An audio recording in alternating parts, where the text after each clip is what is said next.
we go. All right, Karen girl, we are live. So let's zoom in and actual size. There we are. Hello, Facebook. Hey, Karen.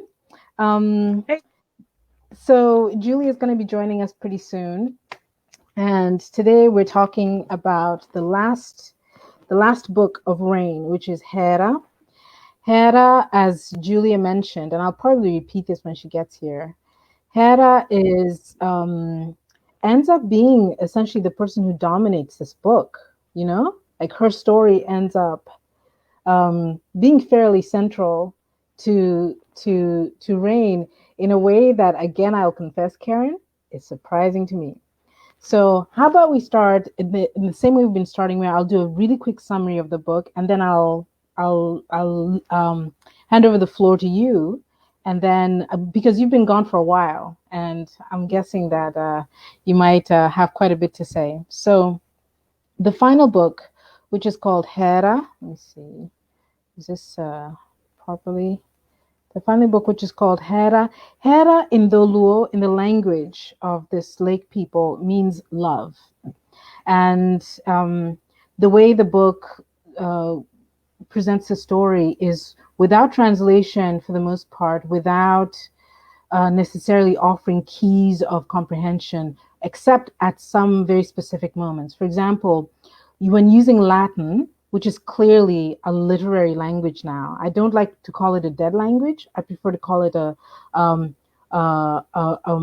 primarily literary language. Then it makes sense to just offer the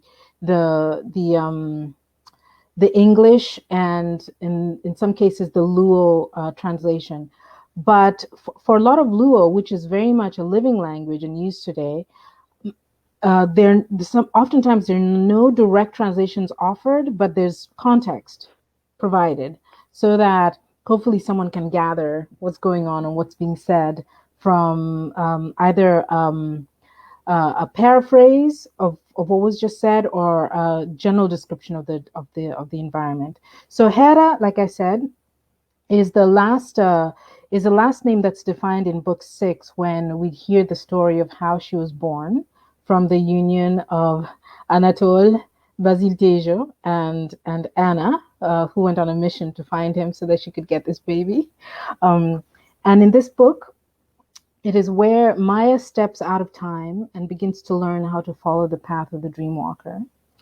In the trauma of giving birth, Hera's fractured psyche collects itself around the fantastic memory. I believe someone just joined us. I think this is Julia. Let me add Julia. Hey, Julia. Karen is looking tired. No, not at No, all. Hi. she's been traveling and she's been working. So Yes, yeah, yeah. but yeah, looking especially athletic today. Right. I was just doing the summary of the book so that we could get started, Julia. Okay. So I got to the part where, in the trauma of giving birth, Hera's fractured psyche collects itself around the fantastic memory of a childhood stage production. Olóo teaches Maya how the drought of memory has devastated the peoples of the Great Lake. When an elephant births a new calf, all the cows of the herd gather in a circle around until the calf can stand on its own. My sight is not very good. I should hold this a little bit closer. Maya Anyango sings the naming invocation and the song of becoming that tells of the wandering walker of dreams who forged the compass in an age before history. Hera's twins receive their names and inherit an ageless legacy. And so these are the last 7 cantos of the book. And as I mentioned, they pick up a lot of threads that had been seeded along the story. And in many cases, bring them to a denouement, if not so much a conclusion, but a sort of an understanding of where those threads are rooted and what they signify. And I'm also aware that there's still quite a few loose threads, even after the end of this story. And as I said, this is part of a larger composition that consists of 5 books, and this is the first one of them. So many of these threads are going to be picked up along the way. The other 5 books are centered around different members of this family, and sometimes even people who are not in this family. So after we finish this today's talk, this is going to be our last one of the book by book discussions. Next week on Saturday, October 10th, we're having the overall roundtable. And that is where some people who have not been able to join us because of other engagements are going to be, I guess, discussing, in some cases, reviews that they're writing, reviews that they're working on, analyses, their perspective of the book. And I really look forward to it. So with that, I would like to cede the floor to Karen and take it away, girl. I really found this chapter luminous. Mm-hmm. And as you know, I've read this book visually. I've seen this thing as a movie all along. Yeah. And I'm curious. I want to ask you, as an author, when Hehra was in giving birth, and going through hearing these voices and hearing different voices, hearing Japanese voice, hearing a Texan voice, what was that about? I believe, as Julia mentioned, the story is very much about birth. It's a women's story, right? And yes, one of the things that really interested me while I was writing, while I was listening and transcribing the story and telling it, was the unspoken intensity of childbirth. What does it feel like to actually give birth? When I've never had a child myself, I've never given birth. I've had physiologically, I've had other experiences, but I know that when giving birth is represented, especially in film or in television, we can only see it from the outside, and we see the expressions of pain, right, of agony, and that's followed immediately, given a happy outcome once a child is born and the mother is healthy and everyone's healthy, then this sort of outpouring of joy. Now, I remember there was a time in my life during the past decade and a half, I guess, where many of my contemporaries, my sister, my cousins, my friends, were becoming mothers. They were having children, one after another, and the person closest to me, who's my sister, was, all I could see was her experience from the outside. And I started talking to her about it. I started asking her, so what is it like, when you're giving birth? And every woman's experience is different because besides the physiological difference, because for some people it's very traumatic, some people it's very fast, some people it's there are complications and what have you. But I wanted to hear from her what that was like. And so she told me her story. And then I started asking the other women who are my contemporaries who had recently given birth what that was like what it felt like. And the overwhelming sense that I got was this, many of them spoke of this paradox or this coexistence of intensely traumatic pain, but also almost an out-of-body experience, right? Where they couldn't quite put their finger on exactly what was happening, even though they couldn't separate themselves from it, right? And so the way the story tells itself, and I will always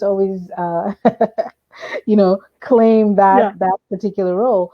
The way the story tells itself is that what is happening in Hehra's mind is something that she cannot articulate, but it is so vivid and it's so multifaceted, and it calls upon, it activates her brain in a way that it was the only parallel that I could see as the story unfolded that might reflect the way her body is activated, right, in terms of pain and trauma and intensity, so that these latent memories that kind of mean nothing but also mean everything mix with the current experience and articulate themselves in this fantastical way, so that if we were in Hera's head, that is the fantasy of what you might experience if you were in her head during this time. Got it. You know, so that's where that comes from. I hope that helps. I hope that makes sense. Well, it truly does. I have two boys, but they were both C-sections. I've never been through this experience myself. So that helps a lot. Yeah. I just kind of wondered, but and it's unfair of me to probably jump into the middle of the chapter when really some of the charm of this chapter is at the beginning, Yes. where Maya is learning how to process in that beautiful "we are already yesterday" and Yes. and that I'm really interested in Julia's thoughts about that. We are already yesterday. I want that on a t-shirt. We should make t-shirts. Yes, I was finding it fascinating that you were going back to Augustine on Time, where he describes planning to sing Deus Creator Omnium, and then singing it. Is that what you're playing in the background? Remembering, yes, Okay. I'm playing it in the background, and that she meets Alex again, and she meets Akko. It's wonderful, that part. And then you go into the nightmare of pots and pans, and I began to see that what was going on in pots and pans, Agnus Dei. Well, that's Agnus Dei, and it's really a nativity play. Yes. And a market scene, but then you've got Mary with Jesus, and so that becomes Hera's childbirthing. And you did mention that Hera is going to be in great anguish later on in the book Wind.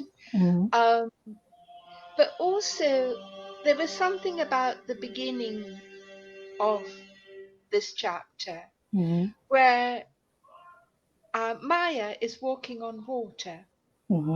And she's also liberating the slaves, the chains fall off. All of this is the story of Peter. Yes. And so you get these marvelous biblical references going on in the text, but also the sense of them being on the shores of purgatory, the opening of Dante's Purgatory, and seeing all of that together. But then going back to Karen's and the mentioning of C-sections and so forth, now most babies seem to be born with C-sections. I had read before, when I was a teenager, in fact, Grantley Dick Reed's book on natural childbirth. So I fought to not be knocked out while I was giving birth to my first child. The doctor was furious with me. He really butchered me. But I was insisting on being conscious and being able to see my child the moment he was born, which was probably it would have been better if I'd been with a woman midwife instead of a male wanting to control the situation. One of the things that troubles me about my Roma mothers is that they come here from Romania because they would die in the Romanian hospitals in order to have C-sections. They've begun having C-sections when they were teenagers, and it's very risky for them. And then they're expected to get out of the hospital with the baby and take the baby immediately to the consulate to get the documents so that the baby's not taken from them. So it always feels like rescuing the mother and child from Herod, Right, doing this right. on railroad with these mothers who have amazingly courageous. They have nearly died, and then there they are carrying their baby, taking the train, getting to, first it was Milan, now it's a bit nearer, it's Bologna. But just amazed with the courage and the love these mothers have for their children, and the fear of the child being taken from them, because no one believes that they're worthy of raising their own children. But they raise them a lot better than we do. They never allow them to cry. They tell wonderful stories to them. They are in a much more natural family culture than we now have today, where there's so much interference. The mother has to go to work to pay the medical bills and so forth. And I think we need to go back to this older wisdom, and it's lovely seeing that happening in that chapter with the whole family, like the elephants, around the mother with the newborn and the naming of the child. And it's very moving, this final chapter. So, It is. It is. Yes, very much. I really, I'm very glad that you pointed out the parallels with Peter that really come to the fore in this book, because the the the moment Maya shows up on the ship and liberates Jean de Souza and liberates the other yes. 62 captives, that happened earlier. I believe it was in book 7, right? Yes. The siege of Can you repeat Mombasa. it? Yeah, and in that place, you got the entire event from beginning to end, including the preamble of the situation that João de Souza was in, his liberation, and then the subsequent meeting up again, right? When she shows up again at his hut when he's an old man. And you get also the details of them going through the mangrove forest and climbing the mountain and always striving. And in that case, I think in that I believe it's in book 7 where Peter does get in fact mentioned, right? Where there's legend was born that this was they felt that their liberation was like what had happened to Saint Peter. Here, it's only summarized and paraphrased because before it was from the perspective of João de Souza and what he was experiencing. But here it's from the perspective of Maya and how she actually came to be in that place, right? Yes. The fact that it is this union with her great grandfather that catalyzes that particular dream walk and makes it so real. And when we're pulled out of it, or when she's pulled out of it and she's back in the hut with him, all she has is the memory of actually experiencing it, and we don't repeat the whole thing again. It was interesting to me when writing it to to to discover that João de Souza, who knows the scripture back and forth and so sees the world through the lens of biblical text, when he's in this moment of crisis and this shade appears, right, this sort of glowing lightning clad shade appears in the cabin with him, he speaks the word of his favorite poet, who is King David, right, which is miserere mei, right? Yes. And this Which all, please go 5 on. times in the Commedia. And when we performed the music, we sang it last night. We Oh, read, fantastic. no, 2 nights ago, we read Mhm. the final canto of the Mhm. Paradiso, Oh, in beautiful. which Miserere again occurs. Yes. It's been said in the beginning of the Inferno. Mhm. Then it's said 3 times in the Purgatorio. So Mhm. I immediately picked that up. And Yes. also your landscape of the Mhm. mangrove trees and the Mhm. mountain. Are you evoking the rushes of the Purgatorial mountain on the shore? Oh, What a wonderful discovery. Again, Julia, I can't claim credit for these things. Fractures of humanity. And we know from ecology Uh-huh. that the destruction of the mangrove groves is causing tremendous flooding Mhm. because naturally the mangroves held back the sea from the Yes, land. yes, And it's a disaster for yes, peasant families and so yes, forth. yes, yes, yes, exactly, They're exactly. very healing trees. Mhm, mhm, mhm. No, I love, oh gosh, I love hearing what readers draw from this text. Right. But I think also it's there in your subconscious. I think that's part of it. I Yeah. really, so here's what I've been discovering during these conversations we've had. We've done this. This is our 10th week doing this. Mhm. And one of the things that I'm discovering from the perspective of a scribe, writer, Yeah. author, right? Mhm. I believe it was the three of us together when we were talking, and Karen asked, "Where do you get this from?" And Yes. we all kind of arrived at the sort of agreed upon conclusion that it was a channeling, right? There's a sort of an element of channeling. And Mhm. Julie, I think you said it was just like channeling the soul music, and I've been thinking about that, and looking at it from the perspective even of other authors, other poets that I learn a great deal from, the ones that are guides to me, and I now have a working hypothesis, which is very, very strong. I mean, so strong that it's on the verge of becoming a theory, right? That and it's not new at all, right? This, I think Plato wrote about this way back when, that the poet's job, the poet's work, or Mhm. the poet's function in society is to give voice to the human experience that is Yes. not just limited to the individual's um, journey, like the individual's feeling or perspective.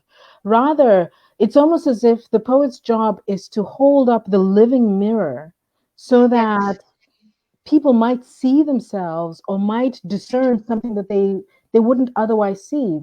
There's a Yes. wonderful scene, Karen, in Paradiso. I will describe it for you so that you get a clear sense of it.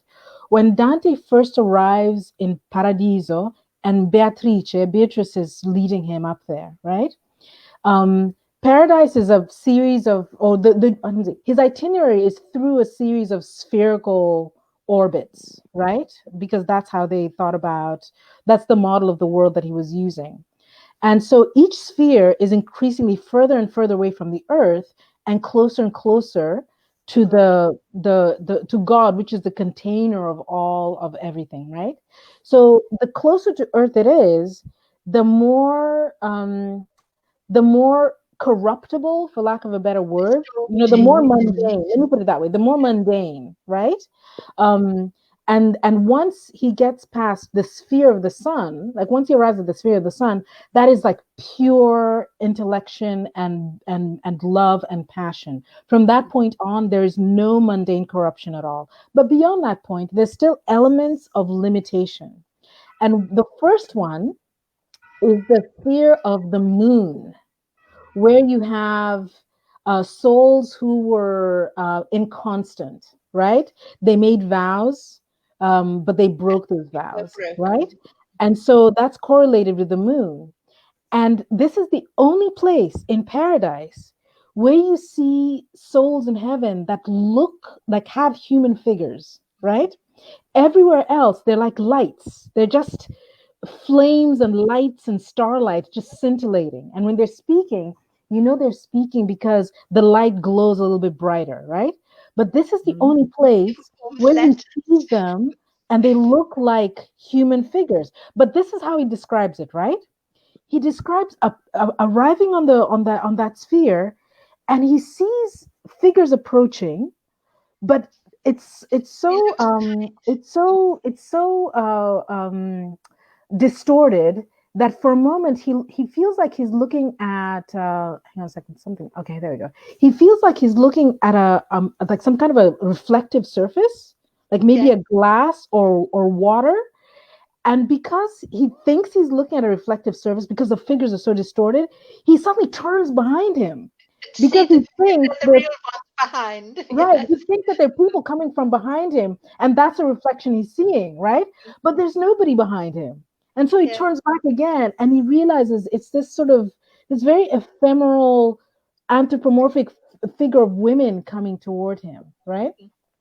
And so he begins to speak with them, and it's like the image is so beautiful, Karen. And the reason why I brought this up, okay, so here's why I told you this whole story about these figures.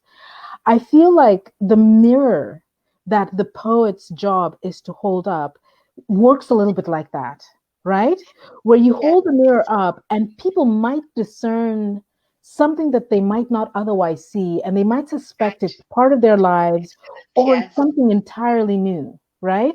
And so if this is the work of poetry, poetry being the entire realm of fiction, right? Not just rhymed verse, not just epic poetry, not just short poems and ballads, but a work of fiction that creates an entire universe where you can explore questions that the actual lived experience does not allow you to really enter into.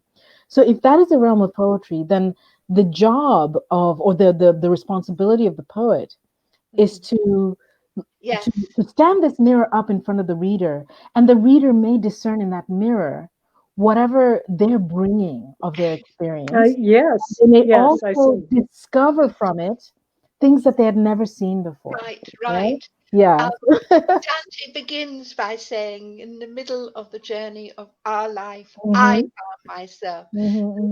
Nostra vita mi Yes, ritrovai. yes, There's yes, a sense in which the I of the author is also you, yes, is all humanity. yes, yes, yes, yes. And as you go, while at the same time we were talking about these figures which are so evanescent, Hmm. at the same time, the more you get closer to God, you Hmm. get the sense that these people are in our image.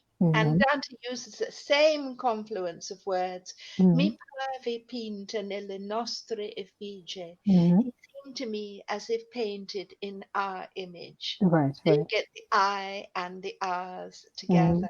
Hmm. And this is what Maya is presenting in a way. Although Hmm. she's so strange with her time walking, Hmm. she reminds us of the way we ourselves have been, Hmm. Hmm. the memories that we have.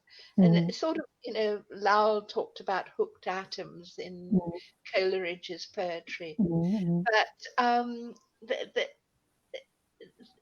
Dante and also you, I think, sort of reach out of the frame of the book Hmm. to us Hmm. who are the readers. Hmm. And I love the way that Adoyo doesn't mind us when we bring in these hooks to our own lives that come to us from her book, from reading her book. Hmm. Because this is really engaged literature. Hmm. Uh, it's the best therapy we can have. I'm so glad for that. If I may just add one more thing, which is still delighting me, what you said about Saint Peter, and again, this is another moment that you get to witness me noticing something that I hadn't noticed before. That you mentioned the parallel with Peter, including the walking on water. And what's really interesting about Peter walking on water, that moment, it was he was full of doubt, right? Yes.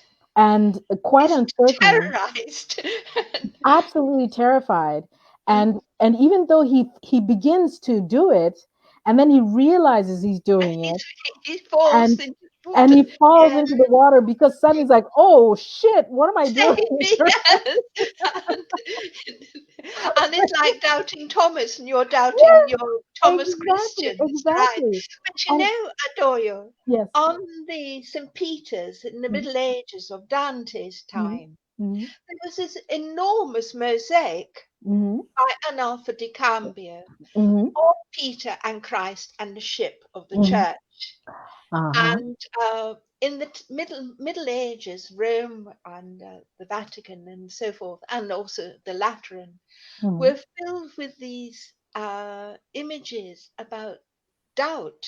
Mhm. and the loss of faith. Mhm. Dante, remember, criticizes the popes and so on and so forth.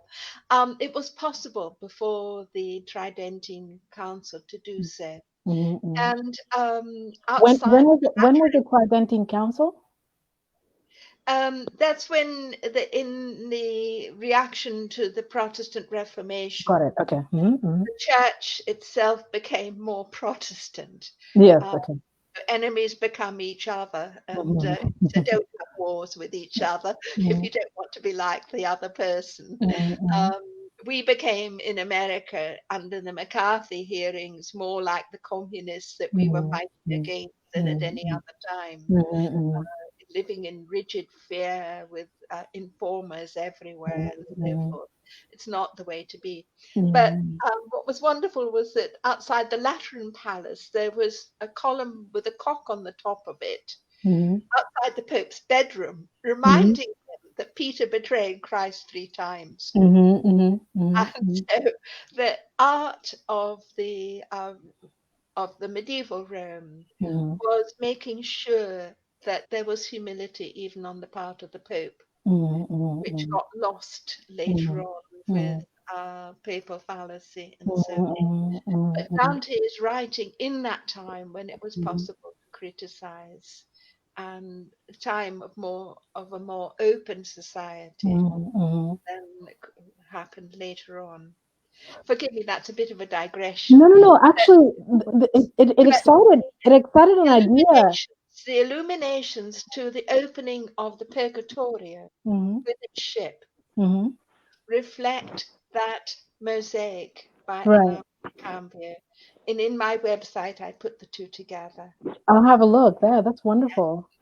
What I was going to say, Julia, is actually I think this digression that you brought is a really it's it is so much the key to deciphering one of the biggest knots in rain, which Mhm. is that liturgical repetition of the Yes. papal bull Hmm. that tells Portugal to go out and search out and Hmm. conquer and Right. reduce to perpetual slavery all the quote unquote enemies of Christ that they find. Because Right. when you create a figure of authority that Mhm. you hold up as inscrutable, right? Yeah. By for political reasons, for any number of reasons, then this becomes the political authority that you can invoke to indemnify you doing whatever you want, right? Right. Hmm. Because if and what you describe the Tridentine Council, you said the Tridentine Council Council. Hmm. being the sort of the point of transition from the uh, Openness. Yes. openness and the humility of the Pope to the idea of the greater infallibility. But Mhm. these papal bulls are issued um, around that same, well, I guess maybe a century before that, right? A century before the Protestant Reformation, or maybe a generation or two before that. And so to me it's suggesting, and it makes me curious to see how this Tridentine Council is not so much a starting point, but rather the end result of a Hmm. process that has already begun, right? Yes. Because Hmm. it seems like this process of endowing the Pope with such authority um, as to deem him infallible, it can't have began with that declaration. It must that like that Mhm. Trident Council must just be a reflection of what was already happening, right? And if anything, that the crowns of Portugal and then eventually of Spain, because here's what's really interesting about these papal bulls. The first Mhm. one is issued in 1452, right? The one that's Yes. quoted the most in Reign. Hmm. It's issued in 1452 and it's issued to Afonso, the king of Portugal. Yes. And Hmm. Portugal at that time is the most robustly exploratory maritime power at that moment. And Spain is very much in conflict with England back and forth, although the Spanish are pretty ascendant and they're fairly strong.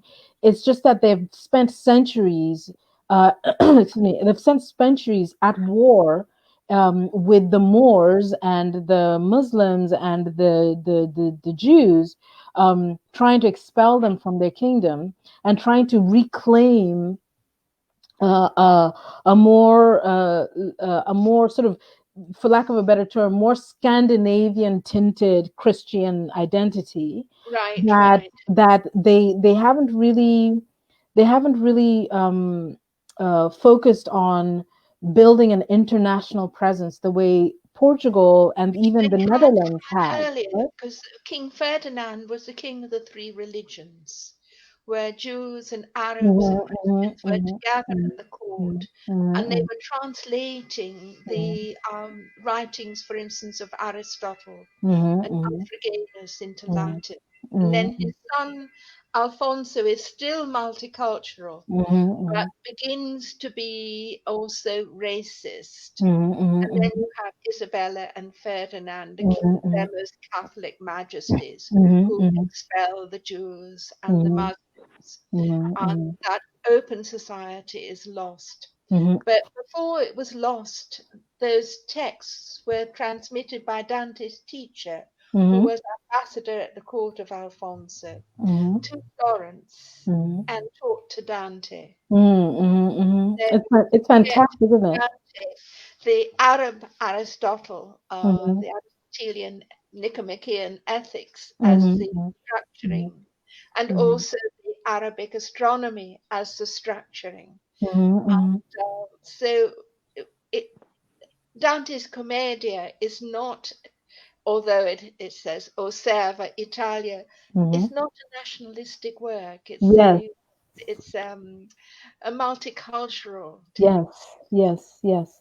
In fact, it can't be a nationalistic work. It can't be focused only on Italy for the simple reason that, if you think about, let's take I'm sorry for this little digression, Karen, but I'll come right back. Right? Oh no, I'm learning. No, this is great. This is great. If you take just Canto 6 of Inferno, of Purgatory, and of Paradiso, the poet himself tells us that Canto 6 of Inferno focuses on the politics of Florence, right? A city-state. Canto 6 of Purgatorio focuses on the politics of Italy, the peninsula. So the various city-states, the wars between them, the conflicts between them. So with Florence, you have the conflicts between parties within the city, right? With Italy, you have conflicts between cities within the peninsula. And then with Canto 6 of Paradiso, you have the more international European empire based and the Orifiamo of peace. Exactly. And so that engages the French crown, the Italian city-states, the crowns of the Northern Europe. And so the range of the poem gets more and more expansive, from the local to the national to the international, right? And I think the reason why, one of the things that contributes to people thinking about the Commedia only in Italian terms is because most readers, and this is just an empirical fact, don't go beyond Inferno. They only read Inferno and that's it. And Inferno is full of Italian princes and Italian merchants and Italian scribes and lawyers and writers and thinkers and teachers and local citizens, right? But it's also full of other, there are a lot of French characters even in Inferno. But once you get into Purgatorio, then it's the boundaries begin to open quite a bit. And by the time you get to Paradiso, there are no boundaries anymore. You know, absolutely. So this is it's models of inclusivity. Yes. And so I get frustrated when people sort of anchor the commedia to Italy and won't budge beyond that point, because I'm like, no. But the poet not only breaks boundaries, like he goes into the cosmos, for God's sake, you know. Yes. You And know?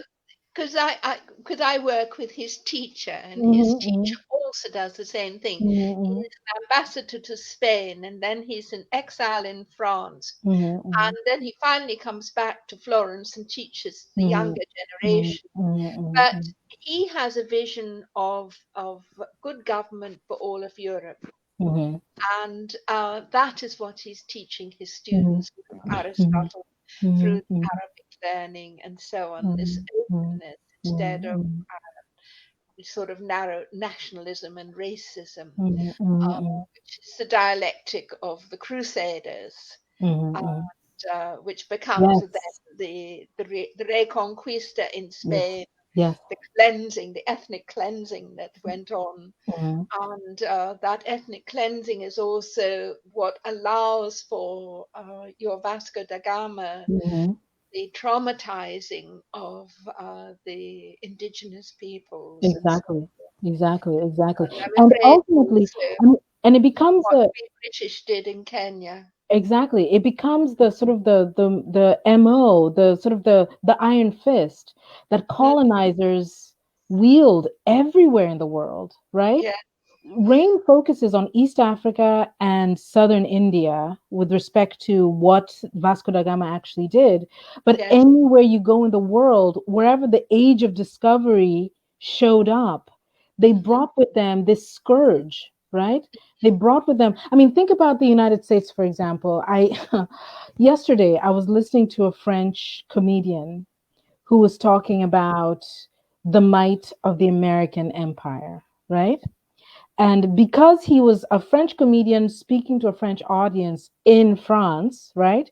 There's a yes, sort of there's a liberty to what he can say that mm, wouldn't be heard here in the United States. And one of the things that he said that that that to me resonated deeply, and I understood why the friend who sent me this video sent it to me, was it was a parody of a head of state, a former head of state of the United States. I'm not going to name names because I don't want the Gestapo knocking on my door.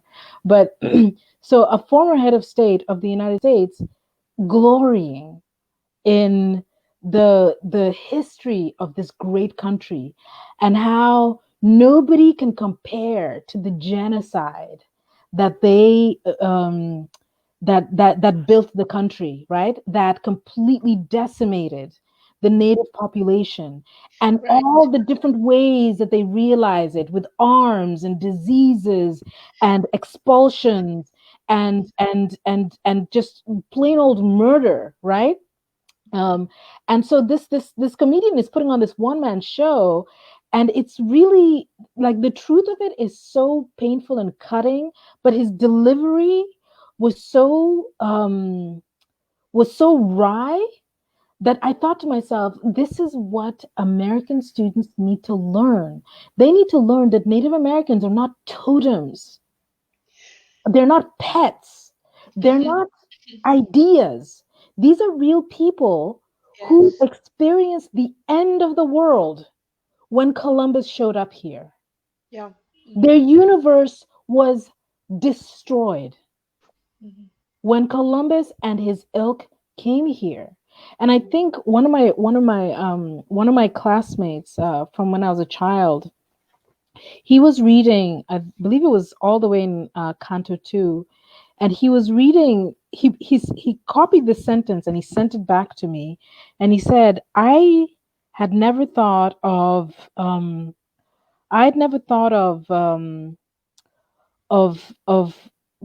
colonization this way. And if I can find it, I will read it real quick. It's just one word. I'm sorry, not one word, one sentence. um You know what? I might have to find it later. But let's see. Please right. continue. I'll look for it and I'll find Okay, I it. was actually writing about this on Facebook, Mm-hmm. and let's see if I can find it for us. Okay, no, I'm not finding it. Okay, here it is. Um, and this is what I'm saying. I'm in the midst of two wonderful books. Mm-hmm. Kenyan Adoyo's Reign, Somalian Ijaba Shego's La Linea del Colore, Mm-hmm. which both remind me of Apuleius's Metamorphoses, books Mm-hmm. which combine the worlds of Africa, Europe, and the first two also America. Mm-hmm. Ijaba Shego combines the biographies of Sarah Parker Raymond and Edmonia Lewis to create her character, Mm-hmm. Lafanu Brown. Adoyo gives us a family like an Icelandic or Galworthian saga in Kenya, Portugal, America, Mm-hmm. etc. Mm-hmm. This cultural richness, the first two by women, the third ending with Isis, the way Dante does with Beatrice. Mm-hmm. So I've been adding Ijaba's book to the Wikipedia entries on Raymond and Lewis, and I'm longing Wonderful. to talk on Zoom tonight with Adoyo on Mm-hmm. Ray and these other writings. My dream is for a new and different feminism, unlike the older one, to be decolonializing, de imperializing, Mm-hmm. inhumanizing, a dialoguing over and above apartheid, hierarchies, racism, slavery, injustice. The Mm-hmm. figure of justice is female, Mm-hmm. it's feminine. Yes, yes, yes. Then what I go on to say, what is especially interesting is that Adoyo in Ijaba play time games. Mm-hmm. Maya is a dream walker, Ijaba giving the Somalian author Leila in Rome in this century, researching the Victorian Afro-American artist who came to Rome, the chapters in time alternating between serif times Roman and Uh-huh. calibri sans serif, Mm-hmm. while Apuleius does the dual multi-perspectives through his transformation as Lucius by Mm-hmm. magic into a donkey, who sees the world from that perspective of Mm-hmm. servitude, slavery. Mm-hmm. When I taught very small children, I used to say to my colleagues that they should see the children's world by upending the toy periscope and seeing how the undersides of furniture are left unfinished, unvarnished, Mm-hmm. unbeautiful in their nursery schools. Education art should be for empathy, for justice, like Beethoven's Fidelio, Beda Ginsberg's favorite opera. Mm-hmm. So that's what I was saying about this. And This then is. this, I love this. I love the fact that I'm sort of coming across these two books at the same time. Mm-hmm. Mm-hmm. I also go on during this is another during these weeks on Zoom with Adoya discussing her book Rain. Its next volume will be Wind. I've been finishing my book, editing the Italian writings by Brunetto Latino, Dante's teacher, to Mm-hmm. be published by the Regione Toscana, Mm-hmm. and as well editing with Rita Severi, Elizabeth Browning's poetry, Mm-hmm. translated into Italian. Oh, Mm-hmm. we've given it the title, O Bella Libertà, Mm-hmm. such a splendid antidote to Dante's bitter O Serva Italia, Mm-hmm. published by Le Lettre. Oh, I beautiful. remember reading a Russian science fiction story by Dmitry Bilenkin on Mm-hmm. someone hanging about scientists discussing their discoveries when being asked why he did so, replying that he felt warm in their presence. This Mm-hmm. is the way I feel about being with Adoyo on Zoom discussing Dante. This Mm-hmm. writing of books being soul talk, liberation of Yes. oneself and that of others. On Thursday, our Cenacolo Dante Alighieri finished our reading of the entire Commedia Mm-hmm. outdoors under the stars in Florence's Oh, courtyard by Dante's house. I just oh, wanted to celebrate your book. that is beautiful. That is, oh my God. You posted this on Facebook? That's on Facebook, Oh, fantastic. Would you mind which you terribly can tagging me exile on it? yourself from. Julia, would you Yes, mind tagging me so that I might find it? Okay, I don't know how to do that. If not, I'll look for it and then I'll share it or something. Oh, yeah, maybe I'll share it on my page too. That is so beautiful. That is absolutely wonderful. And it, It's you. we talked about Ijaba Shego's book last week, I think very briefly, and I've heard about it from different perspectives. I remember you sent an email about it, and I want to read it because It's wonderful. and we're so interested in finding new kinds of literary voices Yes. that tell stories that aren't being told, right? Stories that aren't Right. being heard, as it were. And I think this is your description of Ijaba Shego's book is perfect. It's just, yeah, thank you very much. Thank you. It's your two books are so they're playing the same games The and same they're thing, wonderful yeah. games. Yeah, that's fantastic. That's wonderful. By the way, I found the quotation, and Yes. let me share it. And then, Karen, please let me just be quiet for a second, and then have a listen to what you'd like to say. So this is where Maya and Alex. This is all the way in book one, Canto 2. They're in the cathedral, and Alex has been praising Vasco da Gama, right? And like defending Portugal against any kind of criticism. And so she sort of, Alex sees her sort of close off. Maya was trying to keep her attention on Alex, but that silence that sometimes rose up within her muted his words. Her sudden disengagement rejected the way he championed the conqueror's part. Where he saw adventure and glory, she was old enough now to see ignominy. Expansion and discovery, with Portugal and Spain leading the way, meant the descent into world-ending hell for those whose threshold the Iberian marauders crossed. The story that is told about the Age of Discovery, um, and the fact that it's called the Age of Discovery, right, already glorifies it so much. But the story that is told is the story of these marble statues doing amazing, beautiful things, right? The reality, however, is what Maya experiences when now in book 9, right? Back to the book that we're focused on today, when in book 9 she's pulled out of the dream walk that she's been locked in with Olóo, and she finds herself again back in the cathedral. Um, and and um, and at that moment, the feeling that overwhelms her is all the residual smells of burning flesh and wood and straw and tar that came from João de Sousa's experience of Calicut and Cananore, right? And so we left from page 7, right, in book 1, and now we're on page 326. I'll just read that paragraph and then we can go from there.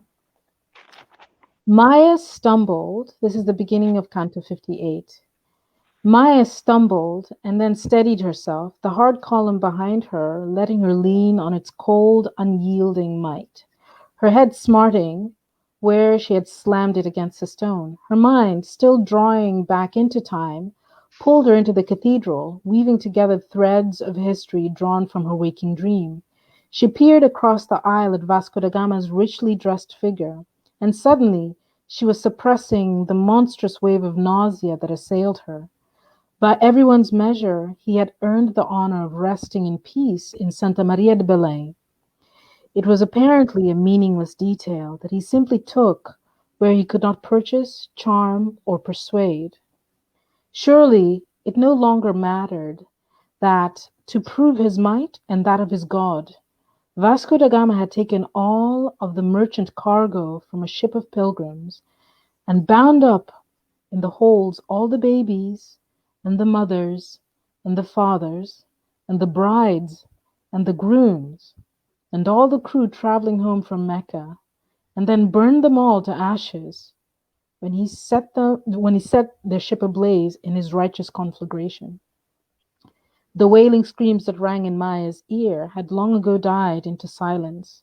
The stench of burning flesh and blood and peat and straw and wood had by now dissipated in the air of the world and could no longer really choke her. She made herself draw in deeper breaths, quelling her revulsion. For now, she would just be a tourist.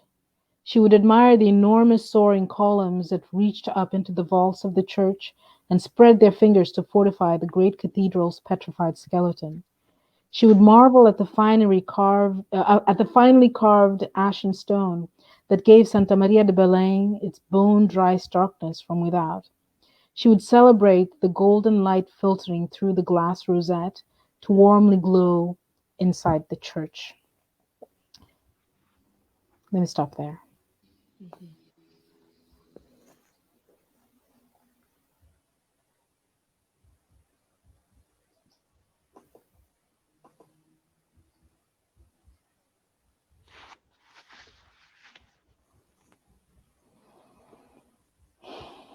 Yes, perhaps we can only tell of these horrors through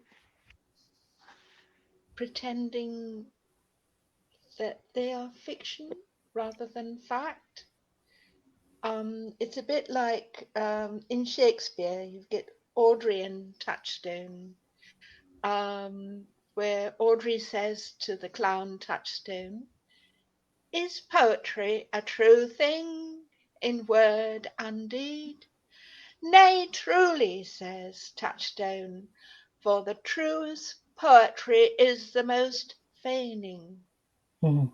And I think, in a sense, the only way you can actually present the real horror is by sort of sugarcoating it by saying this, which is what Dante says when he gets to Paradiso. Mm-hmm. This is his alta fantasia, Mm-hmm. when it isn't fantasy, it's the truth. Mm-hmm. That you have to say it's the opposite in order to be able to get it to penetrate. Yeah. Frances Trollope did this when she was describing slavery, which she saw firsthand. She put it into a fictional novel, Mm-hmm. but it's actually a documentary. Mm-hmm. And then Harriet Beecher Stowe was copying her not so well in Mm-hmm. the Uncle Tom's Cabin. Mm-hmm. But these were fictional works which penetrated people's consciences Mm-hmm. better than a straight documentary can, Mm-hmm. because then the mind rebels, it can't accept the blame, Mm-hmm. and it shuts it off. Mm-hmm. You know, that really hits the truth of one of my favorite teachers is Mm-hmm. Aristotle. Mm-hmm. Not his natural philosophies, but rather his analytical Yes. work, right? More specifically, the Poetics and the Rhetoric. Those are two of my favorite works by Aristotle. The Rhetoric, because I think it's one of the most beautiful and eloquent analyses of human psychology. I know it's not read that way, but in order to make the case, because if rhetoric is about using argumentation to persuade, Yes. he writes the rhetoric as, you know, by presenting cases of how you should understand the psychology of your audience in order then Right. to be able to speak to them effectively if you're going to persuade them. And so the resulting text, the way I read it, is a really penetrating analysis of human psychology, right? So that is why I love the rhetoric. Poetics is a much shorter text. It is purportedly incomplete, and in it, one of my favorite not one of, but like my absolute favorite part of the Poetics, and that I go to time and again, is the 9th chapter, or the 9th scroll, I guess, of the Poetics, where he makes the distinction. He defines a distinction between history and poetry. In other words, the distinction between fact and fiction, right? Because that is what the terms he uses are history and poetry, what he's referring to is fact and fiction. And the example of history that he uses is Herodotus, right? Who is sort of the iconic figure of history, who himself is sort of a myth maker, if you will. But Yes. the idea that Herodotus was a history writer, right, is one of his models. And then he uses Homer as the example of poetry, I believe, I think. I hope I'm not wrong about this, but I may be. In any case, and then he says the distinction between history and poetry, and I will again insist that my reading of it is that the difference between fact and fiction in writing is that with history, it's not that history is written in prose and poetry in verse, because Herodotus might very well have written in verse, and Homer's epics could have also been written in prose and no problem. The distinction is that history is specific to the individual, to the time, to the place. It is particular, right? And it's particularizing. This And it's person left did brain. this. It's left brain. Right, exactly. Poetry is right brain. Exactly. This person did this at this moment in this place, right? And then there's that narrative of accounting for, cause and consequence. The poetry, he distinguishes it as being, rather than particularizing, as being universalizing. Poetry is much more profoundly philosophical and querying than history can be, because poetry touches upon the notion of, and I think a lot of translations say the world as it could be, meaning conjecturing and wondering about things. In other words, provoking the reader to ask questions, to pose questions. And so in that case, to your point, Julia, about, is it that we can only present these horrors in fiction because otherwise the mind rebels? I'll extend that even further and say that, and I agree with Aristotle in that poetry or fiction touches a much deeper truth than history or fact can. Yes. Right? Yes. History will be framed in that very particularizing way. And the effect that a frame has, like we experience it every time we take a picture, right? You can only see what's within your view screen, right? Poetry is universalizing, means that you take away the frame and you actually begin to look around. You actually begin to wonder what's beyond the horizon, what's coming around the bend, not just the little frame of what you've been presented with. And so that way, poetry touches a much deeper truth. And in that sense, the horrors that are depicted about what Vasco da Gama did, here's the irony about that, or the paradox, I guess, is that of all of the content of Rain, that is the most historically true. When you read the italicized account of what Vasco da Gama did, these are the accounts that were written down by chroniclers who traveled with him and saw what he did. So these are actual first-person accounts, historical accounts of what this particular individual did in this particular place, in this particular time, And so let me just finish the thought real quick, Julia. And so what's really interesting is that in order then to present that reality, that historical reality, the history book might contain that information, but in order to actually deliver that information to people so that they know that this happened, it felt necessary to frame it in fiction, right? And therefore make it possible for people to receive it, even while being traumatized and being repulsed by it, but to at least discover that this, in fact, is the truth of what happened. Please continue. Right. Ernest Jones in Hamlet and Oedipus, on page, I think it's 101 or 99, I forget which one, has a footnote, and it's the most wonderful footnote, and he just has it relegated to a footnote, in which he says, this may only be of interest to the professional psychoanalyst, and it goes on to say, but the dream within the dream is that which the dreamer wishes were not so, but which is true. Mm. And this is what you have done with the historical narration of what is true, Mhm. enveloped In a fiction. around with the fiction. Mhm, And mhm, also with Alex mhm, and his form of history, which is censored mhm, to what is only wanted to be heard mhm, rather than what is actually true. mhm, mhm. So it's brilliant what you have done. I always feel very flattered, and I don't know what to do with those moments when you say things like that. But thank you, I No, appreciate they're it. true. Karen is very pensive, and I'm so curious to hear Well, what. I'm loving this conversation, but I'm wondering about it in the context of the times Mm-hmm, when there was generally an uneducated public, mm-hmm, where information could not flow freely, or mm-hmm, information could not be accessed. mm-hmm, There wasn't the ability to read mm-hmm, or write. It wasn't common. mm-hmm, And I'm wondering, in today's world, mm-hmm. and it's been a while since I've been in the educational system, so you can perhaps tell me, but the truth, education must be factual. It Mm-hmm. must be truthful. Mm-hmm.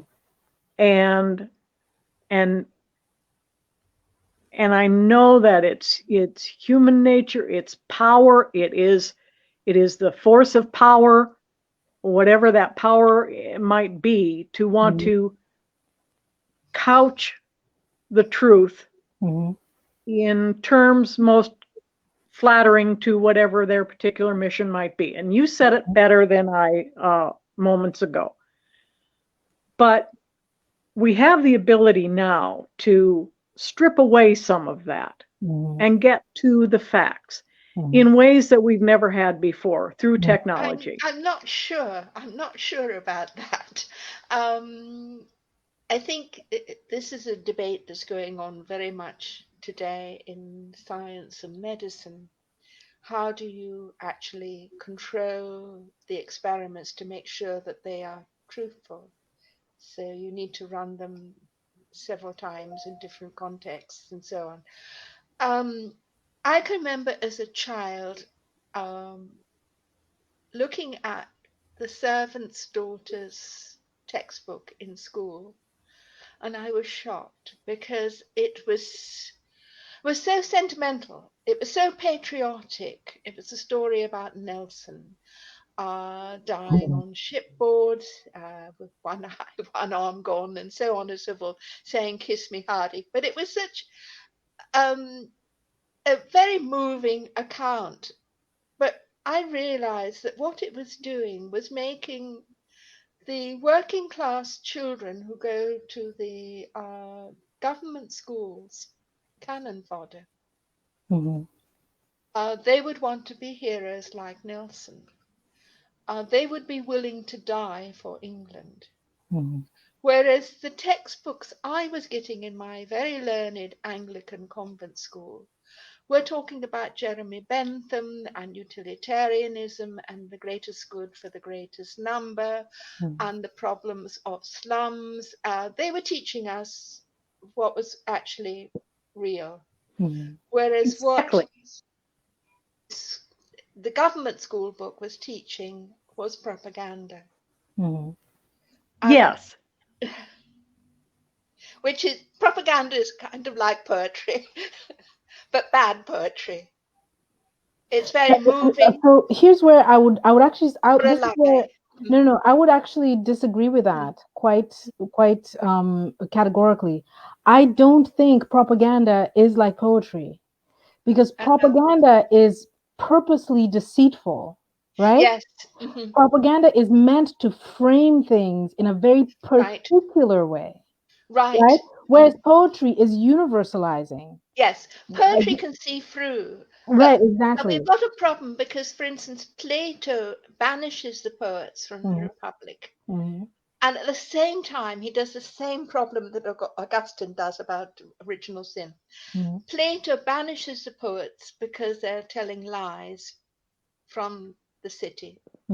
But he bases the Republic on the lie, the myth of the three metals. There you of go. Gold, silver, and iron.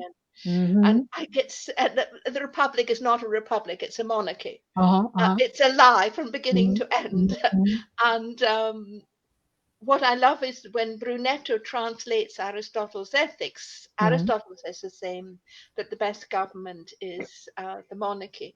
And because he's Plato's student. And Brunetto, instead, from Florence as the Comune, says the best government is the Republic. The Republic. Well, here's what's really interesting about Plato. Like, in spite of his condemnation of poets, right, in the Republic, all of his dialogues, all of them are dependent on fictions, right? In fact, the very dialogues themselves are fictions. You know what I mean? So that they're poetic compositions. One would love to imagine that he was actually transcribing conversations that actually happened between Socrates and his students.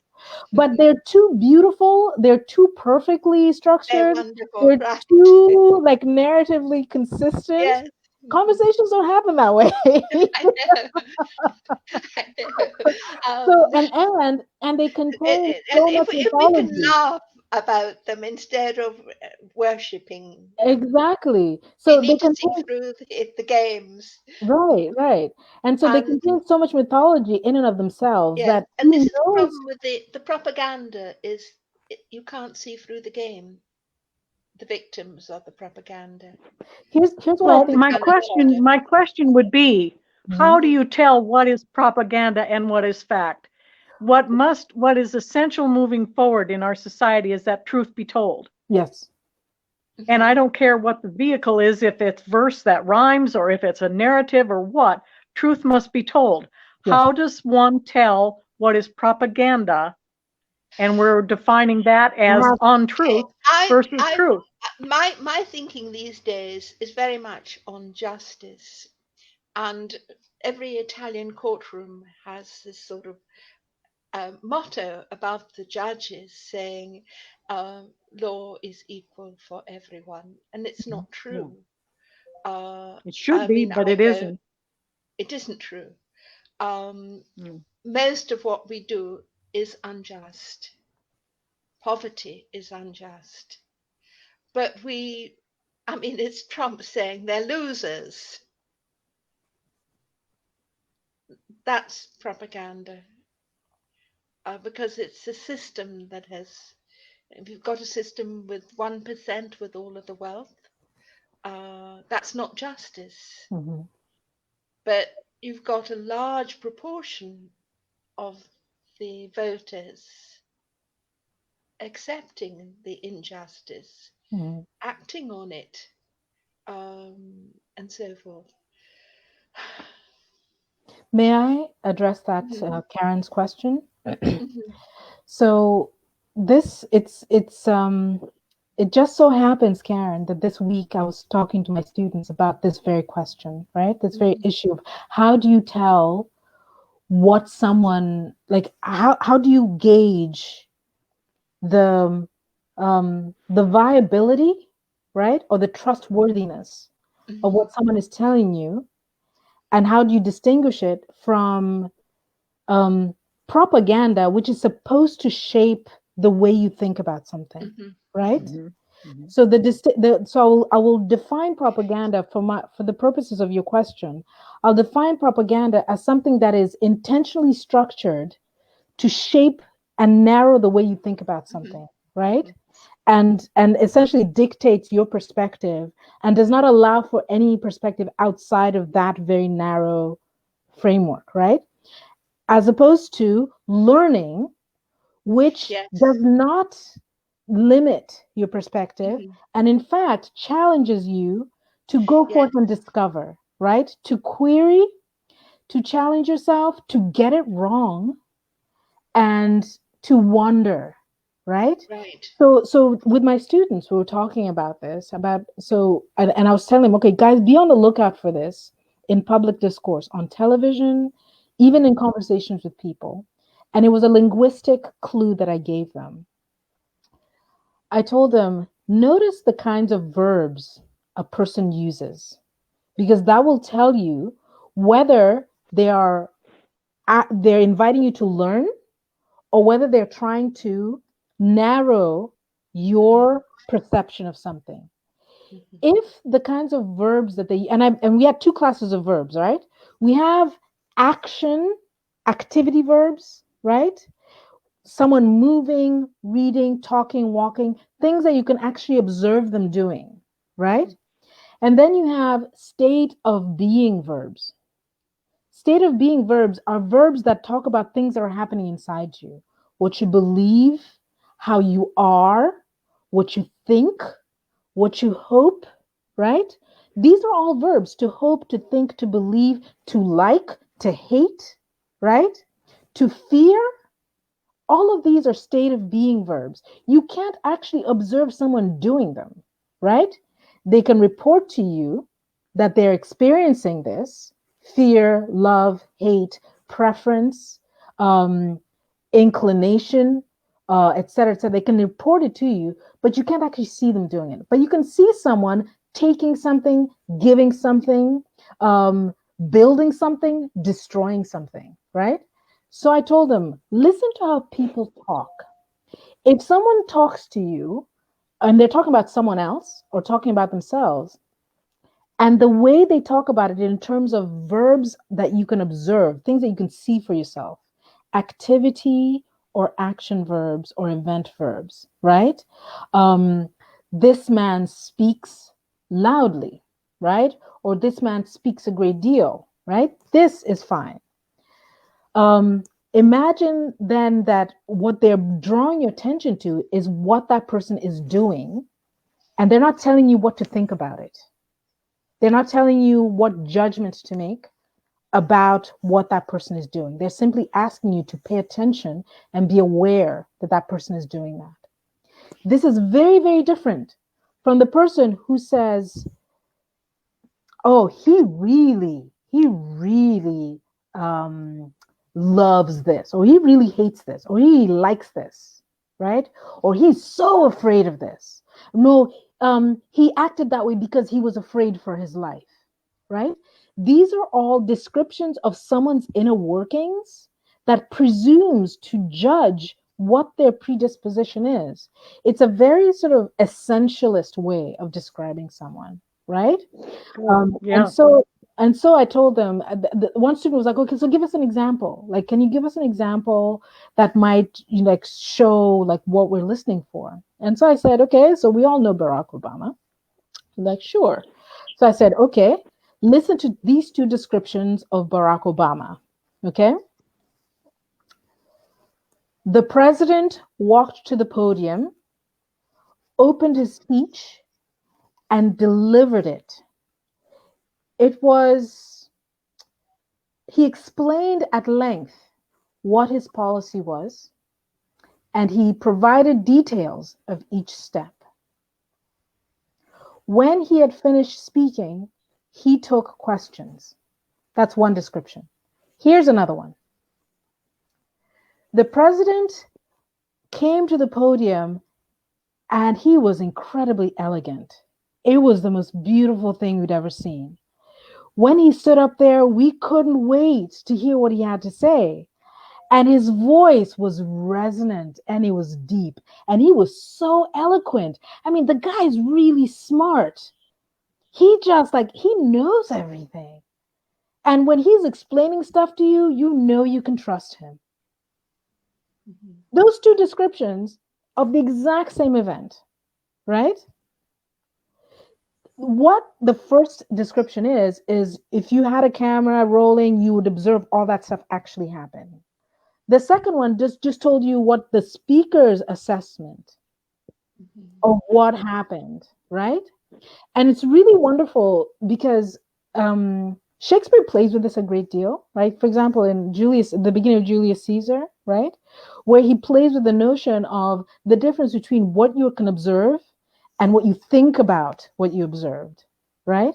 So I think the distinction between propaganda and learning is when you're delivered information, and it doesn't matter where you're getting it from, whether it be Fox or CNN or MSNBC, listen to the language they're using. If the language they're using is language that focuses on impressions that you're supposed to have about the person they're talking about, that's propaganda. It doesn't matter whether you're right or left. That's propaganda. But if the information that they're giving you is objectively observable and leaves it up to you to decide, to basically call upon your own ethical sensibility to determine whether this is something appealing or worthwhile or valuable or respectable, but leaves it up to you, that's different. So you had mentioned, Julia, earlier, something about, oh yeah, they're losers, right? To call someone a loser, that's a very deterministic, like, judgment call on them. What exactly is that person doing? Calling someone a loser does not tell me anything about them. It only tells me what you think about them. But the way propaganda works is that by telling you what I think about him from a position of authority, I'm completely eliminating the possibility that you might explore and discover something more about this person.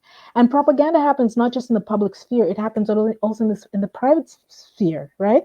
One of the most important ways in which propaganda happens in the intimate sphere is through gaslighting, right? Yes.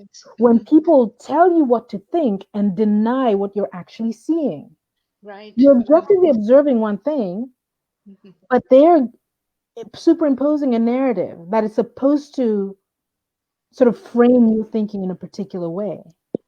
If you engage them seriously and in good faith, you end up really, really confused. And that's why gaslighting works, right?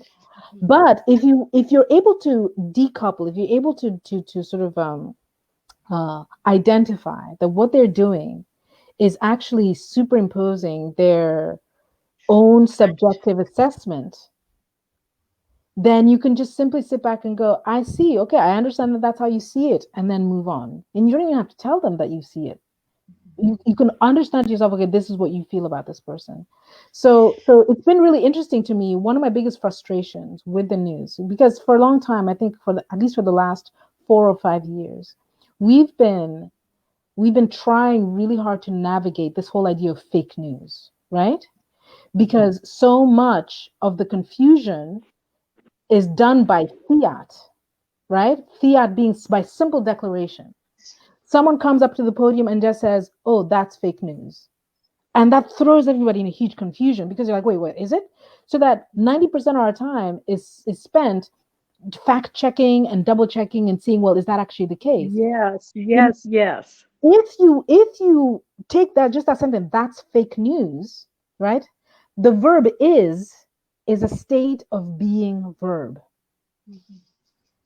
So that statement is already nullified as a viable assessment.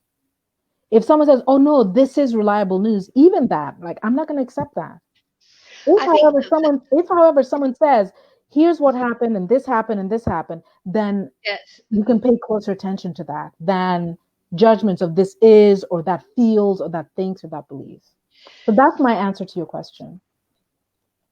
I think there does need to be space, though, for unlearning as real education, which is what goes through with Dante. He has to unlearn from Beatrice what he had thought was correct in his process of learning humility. And I feel very strongly amongst scholars that we go off the rails when we become arrogant and when Yes, we think we've got the right answer. yes, When instead, what you have to do is to have the humility to unlearn what you thought was correct yes, and to redo the work, yes. to keep on paring away what isn't workable, Mm-hmm. to get to what is the truth. Mm-hmm. And then, of course, we've got the awful expression of alternative truths, which was absolutely hilarious when that came out. Alternative facts, not truth. She said alternative facts. Fact. Oh, I mean, that was hilarious. but in a strange kind of way, there are in scholarship, I mean, I've been finding one of the problems in scholarship is that someone will come up with an idea which they will present as a fact. And then all of the other scholars following them have to parrot them. Yeah. And so this supposed fact just becomes fossilized as truth when it isn't. And if you try to go back to the beginning and point out that it's not correct, absolutely be ostracized. And it's Thomas Kuhn's structure of scientific revolutions. It's a very tricky field. You're not going to be able to. Do you find this? Karen, you love to read. Have you read Thomas Kuhn's The Structure of Scientific Revolution? Yes. Yes. No. It's a wonderful book. Okay, so Karen, you need to buy this book. It's a really slim volume. Right. Well, I think two books which are one of the really best important. books It's ever. Thomas Kuhn's Structure of Scientific Revolutions, where he describes how the more untenable a concept becomes, the more rapidly the scholars insist that they're right. So you just sort of are in a field of madness. You have to wait until those scholars die. Yes. Doing this with Galileo. Well, and I see that, we see that around us.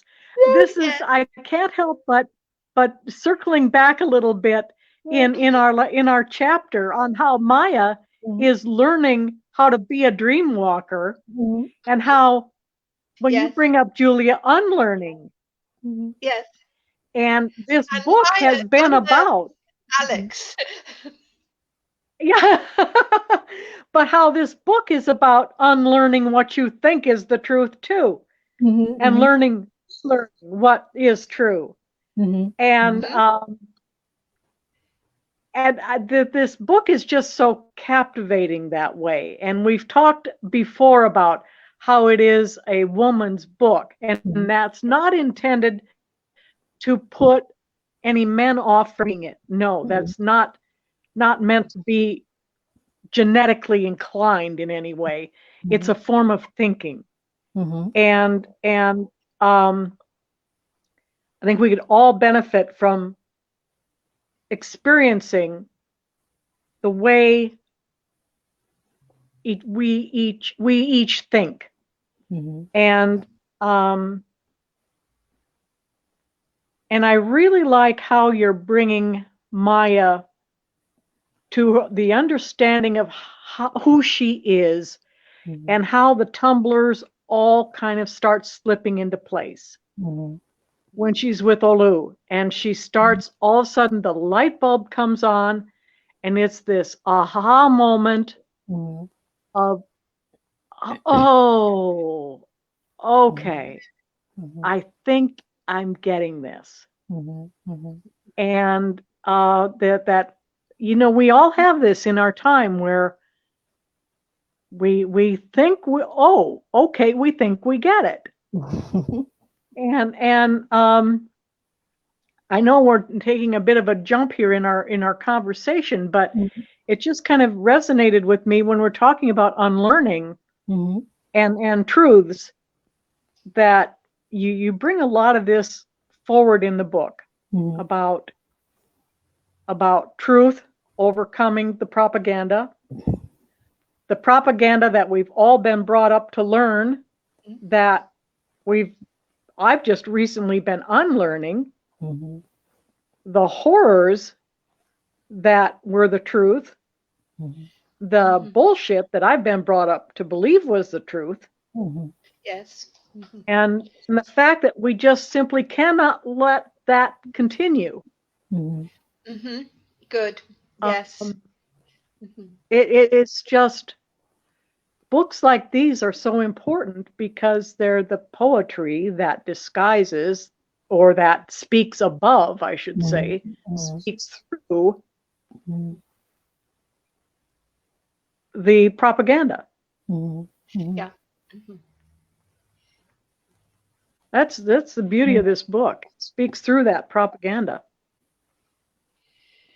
And that's certainly what Melville was getting in Moby Dick, wasn't it? Where the whiteness of the whale, Captain Ahab, whose name in Hebrew means love, and his obsessiveness in pursuing the whiteness of the whale is disastrous. And only I am left to tell the tale. And it's sort of an allegory. I can remember I taught Gregory Peck's daughter, but there was Gregory Peck in the sense being epitomizing America in that film. It is a film about propaganda and the falseness of what seemed to be a grand pursuit, but instead is its opposite. And remember how multicultural the ship was? There was a Zoroastrian, Queequeg. It is America's multiculturalism. At the same time, it's being governed at the top, the hierarchy, by whiteness alone. So it's really devastating in terms of today's political structuring. I love what you said about unlearning, but both of you said about unlearning. I'm sorry, can you hear me? Yeah. I love what both of you have said about unlearning.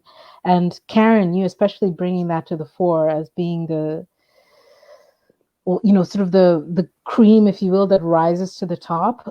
Maya is learning while also unlearning. I had this interesting experience while in the process of I think it was when I was reviewing the book, like revising and cleaning the text. And everywhere I went, a particular passage just kept popping up. And it's this one. I'll share it in just a moment. It's on page 323 to 324. It's from that page that you quoted, Karen, actually, right? Okay. Yes, exactly. And this is a passage from let me see. Maya has just come back. She's just been drawn back from getting the compass, right?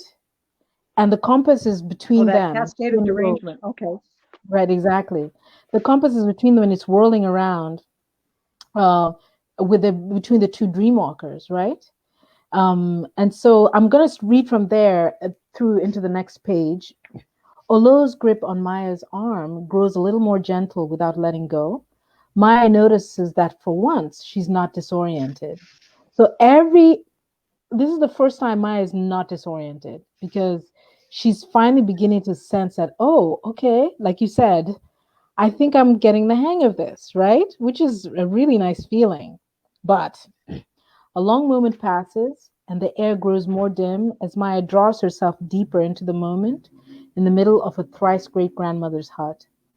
Olóo takes in the sight of her noticing for herself that she no longer feels lost.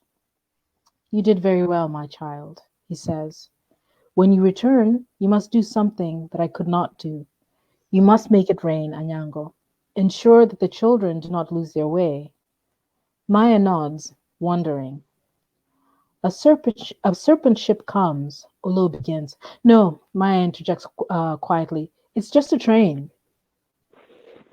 A serpent ship comes, he continues, from the sea with the rising sun, and it tears through the land, burrowing the mountains and the hills, toppling the homes of every creature, great and small, in its way.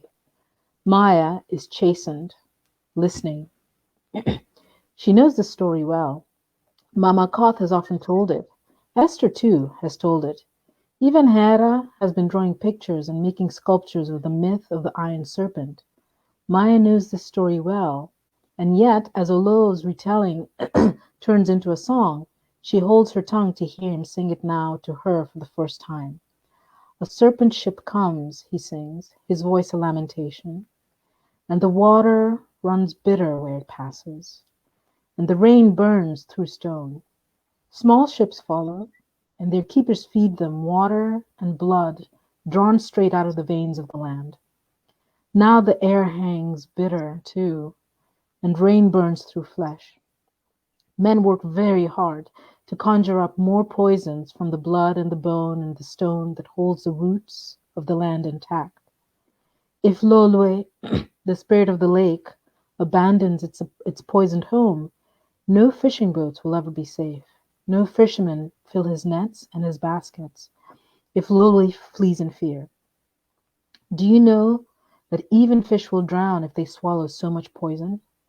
The serpent ships tear the land. The serpent tears at time. Slowly, understanding illuminates Maya's mind. Just a train is apparently not simply just a train. It's a cascade of derangement cutting through the natural rhythm of ordinary life. But we are already tomorrow. We are already tomorrow, she says, once her great-grandfather's voice falls silent. What must I do? What can I do? So here's Maya finally asking the question that she needs to ask. What can I do? I Right? do. Instead of just presuming, oh, I know the answer to this one. And then you talk about the man of drought as King Leopold of Belgium. And Conrad had already done that same business of encircling the truth with the frame in Heart of Darkness, where you have Marlowe on the Thames saying this is one of the dark places of the world. And I also worked with an Irish nun where we edited Julian of Norwich, and we did a wonderful edition which got plagiarized by men. And she'd already done a wonderful edition which was plagiarized by men, and when I found this out, I found her and we did it together again, and the same thing happened. But my family is Anglo-Irish, and we were the perpetrators of the famine in Ireland. And I feel that those of us who know our history, the English don't know the history of what they did in Ireland. It's censored, it's not taught in the schools. But I do know, and to me, it was extremely important to do this edition. One of the wonderful things in Julian is that she, I found, is actually from a Jewish converted family in Norwich, and her theology is both Jewish and Christian. It's brilliant, and she's translating the Bible from Hebrew directly into Middle English 2 centuries before the King James Bible. And at one point she says, God says to her, there's a great secret that he will do, that he shall make all things well. And she can't know what it is, but that what it might be is that God will make time go backwards and will undo all the evil that has been done, undoing even Cain killing Abel, back to Adam and Eve in paradise before sin happens. And you're doing the same thing with your time games and with Augustine singing Deus Creator Omnium. That I think it's terribly important for us as scholars, not just to deal with left brain facts, but with right brain holistic thinking, and trying to undo the propaganda that we were subjected to. I, as a child, heard countless stories about how evil the Mau Mau were to the white settlers. And then when I came to America and I was 16, I had a friend who was loss of his student, and he said, no, the white settlers deserve the violence that they're receiving because of their violence to the native peoples. And now I know the stories of the horror that the British did to the Kenyans, people in barbed wire and so forth. I mean, it's the same story that was done by Vasco da Gama, was done by my people in Ireland, in Kenya, and so forth. And when I was teaching in Colorado at Boulder, I found it very difficult that they had killed all the Native Americans in the state of Colorado, the American Army. And I was doing Terence's plays with a black woman theatre director, and realizing that black actors were terrified of saying the cheeky lines that Roman slaves could say in the Terence plays, that we are still living in a lynching culture. And so I feel it's terribly important for us as humanists, and we're dealing with poetry and literary texts and so forth, is to use this material to undo the harm, to learn the truths, the real truths that don't get taught in the schoolrooms because they're too embarrassingly awful to face up to. That we do need to. My Roma were subjected to they were subjected in the Holocaust to transportation to Transnistria, being promised farms. When they got there, they starved, they went for water, they were raped. Many of them died of starvation, they even ate the babies, and they felt so guilty that they hadn't been able to bury the dead with honor. There was no grave, there was no coffin, there was no priest, there was no banquet, there was no bread, no wine, no candle. So we did all of that here and named all the family who had died or had even been eaten. And after that, you sense that the sense of shame, and this was not the generation that did it, it was the children, as you pointed out, the genetic coding of the lost needle, the trauma. I sense that we were able to lift it, and you can lift it not with money, but with the recognition of the truth, and being able to say it, and being able to say the names and to honor the persons instead of the total degradation and negation of their being. That this is what we have to do. We have to learn about the starvation, the famine cemeteries in Ireland, where the dead were buried with no names. That, in a sense, we have to make amends to the ancestors. We have to go back in time to undo the harm we've done, even if it can only be with acknowledging rituals, which is a kind of liturgy, a form of poetry. But it is a doing instead of negating. It's a remembering instead of a forgetting. And this is what you have done in this book, is to remember and to teach. To teach the oppressor who needs to learn and needs to unlearn the propaganda we were brought up with. And you know how when Maya asks, what can I do? And what Olóo tells her, he keeps saying, make it rain, right? And at first she doesn't understand what make it rain means. And and his first, I guess, paraphrasing of what he wants us to do is to use the compass to guide the children, right?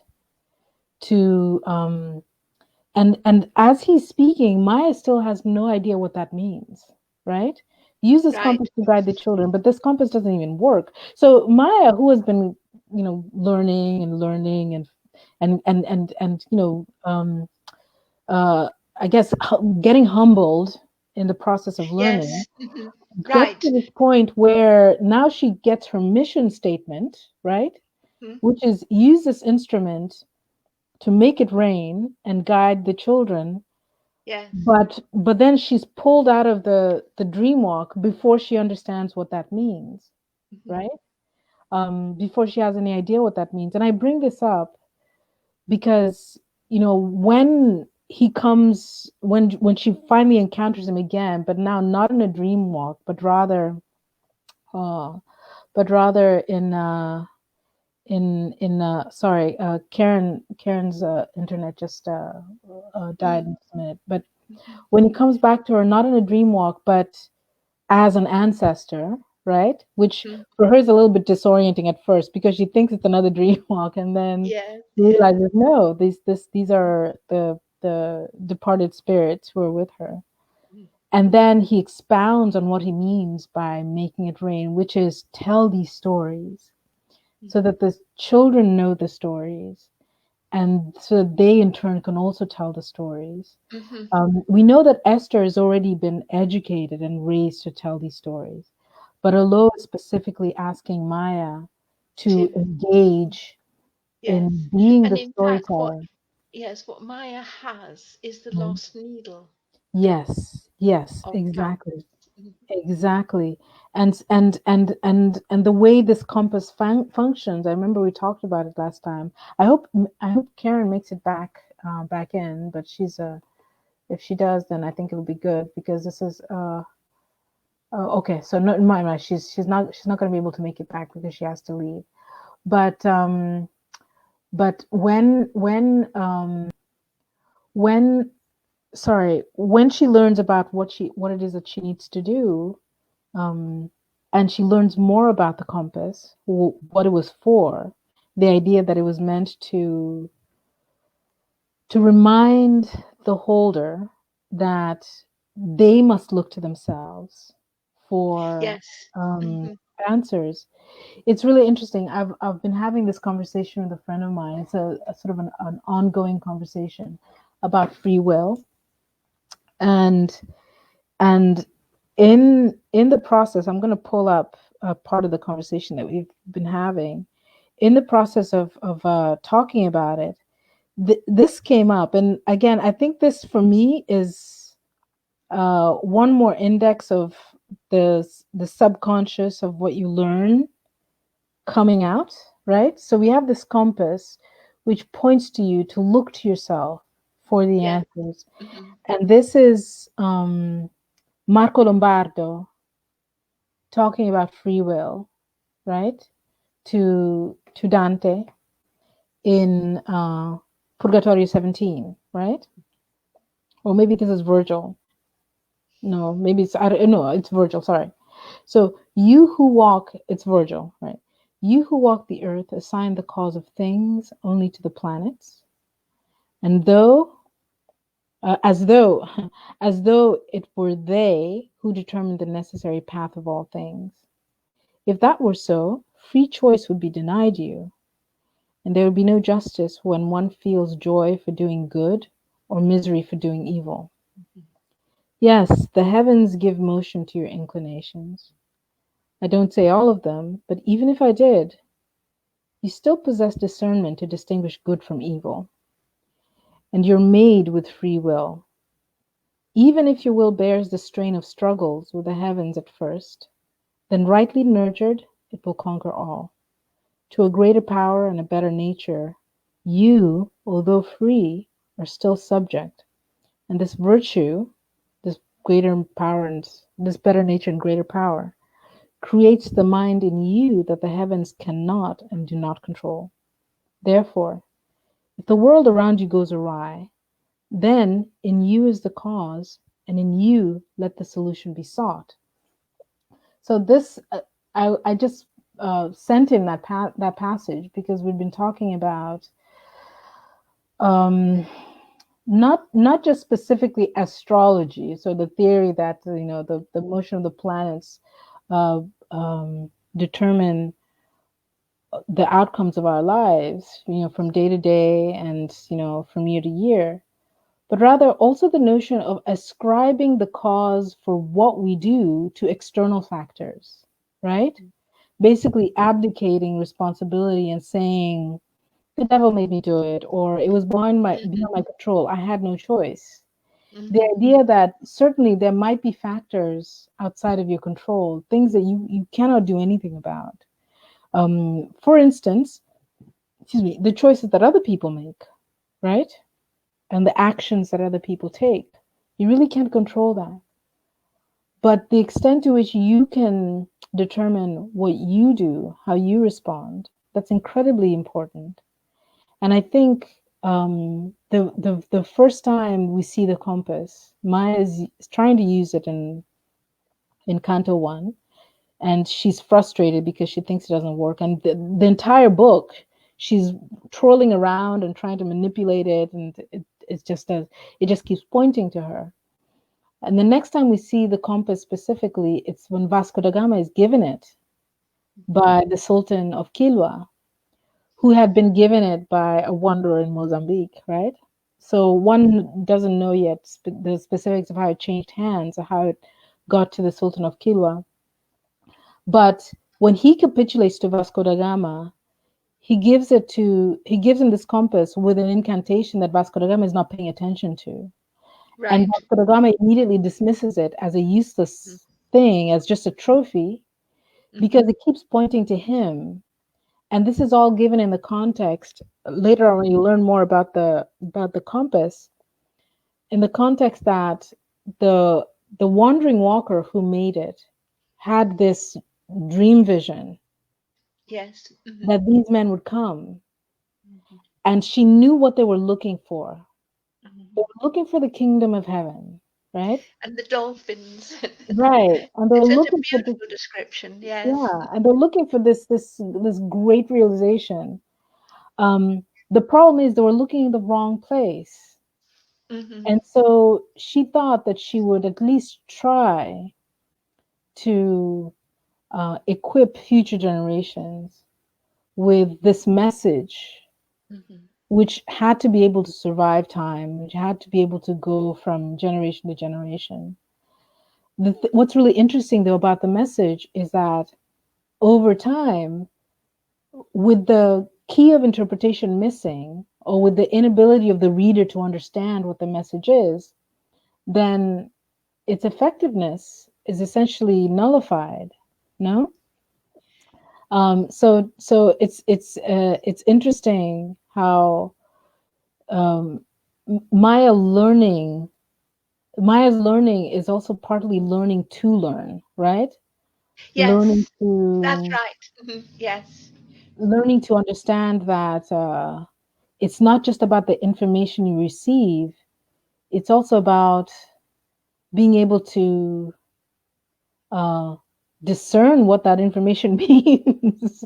Yes. You know? It's what Catherine of Siena and Julian of Norwich talk about, the knowledge of oneself and God, which is Dante's Itinerarium Mentis in Deum of the Commedia. But what I love is in her book, let's see, I can get it on this. She is talking about, her heroine, Lafanu Brown, comes to this cemetery, stands beside Elizabeth Barrett Browning's tomb after she has visited the tomb of Nadezhda, who was the black 14-year-old who was brought from Nubia here to Florence, a slave and then freed, and all of this in the 19th century. And she has her heroine, Lafanu Brown, who is modeled on Edmonia Lewis and Sarah Parker Raymond, both black women who came to Florence. She recites Theodore Parker's line about the arc of the moral compass bends slowly, but it bends towards justice. And I don't know if you were aware of that phrase when you had your symbol of the compass in your book, but I not consciously, no. I never actually thought about it in those terms at all. but it's a But this is phrase that interesting. Yeah. has been, I mean, it's even been on the Oval Office carpet until Trump threw it out. And it was then copied from Theodore Parker by Martin Luther King and Barack Obama, and said at Nelson Mandela's funeral. And there are two kinds of justice. One sense of justice is you execute the criminal who murdered someone. Back in the 18th century, you had Beccaria saying that is cruel and unusual and inhumane to execute murderers who don't do it. And it wasn't done in Russia, and it wasn't done in Tuscany. Early on, it was capital punishment was abolished as not being correct. You have Shakespeare with Portia talking about the justice and mercy, and as a gentle rain that drops down from heaven, which are Moses's lines. It's from the Bible about mercy. About a Jew is saying this about mercy in the Old Testament. So when he has the Christian Portia using that against the Jew of Venice, it's incorrect, and so forth. But really, justice is mercy. It's a sense that all of us are equal, that Black lives matter, all lives matter. We are humanity, and justice is about mercy for humanity, by each other, to each other, equally.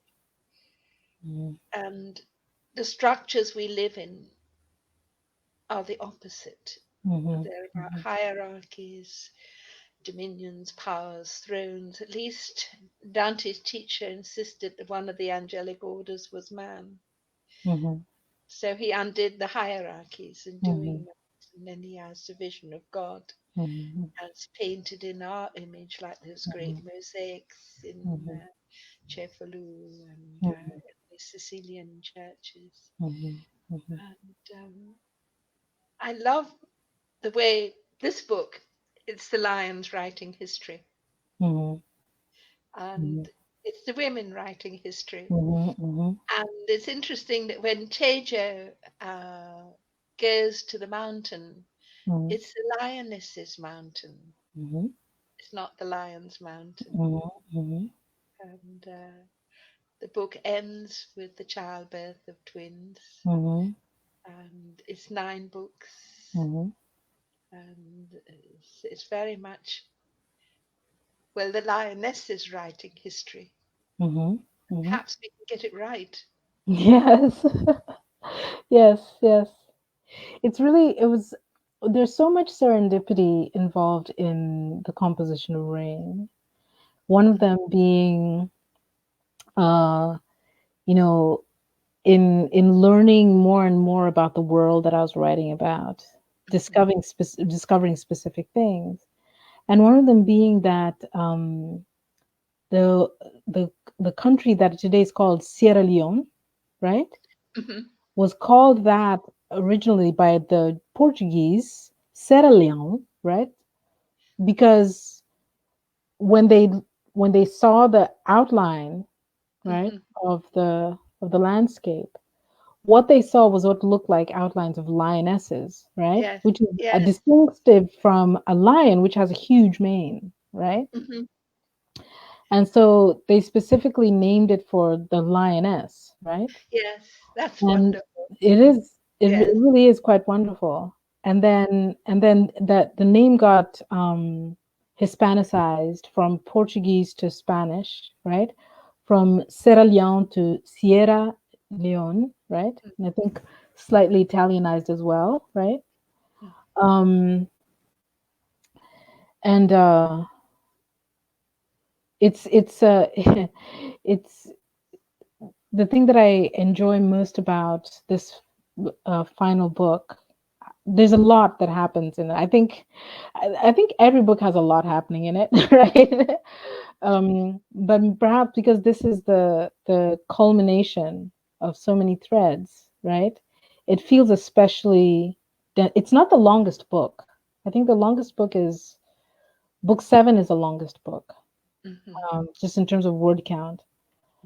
Mhm. But this one feels incredibly intense because, on the one hand, there's a lot of focus on prehistory, right, with the story of the wandering walker and the creation of the compass, and there's the future generation with the birth of these twins. So the time span is incredibly Mhm. wide. Mhm.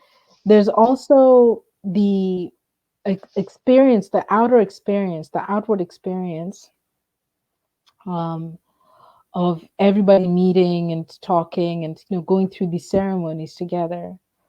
But then there's also the inner experience, both of Maya, right, that opens the book, and then in the middle of the book with the meeting when she meets Olóo and Akoth and Alex together, and she learns.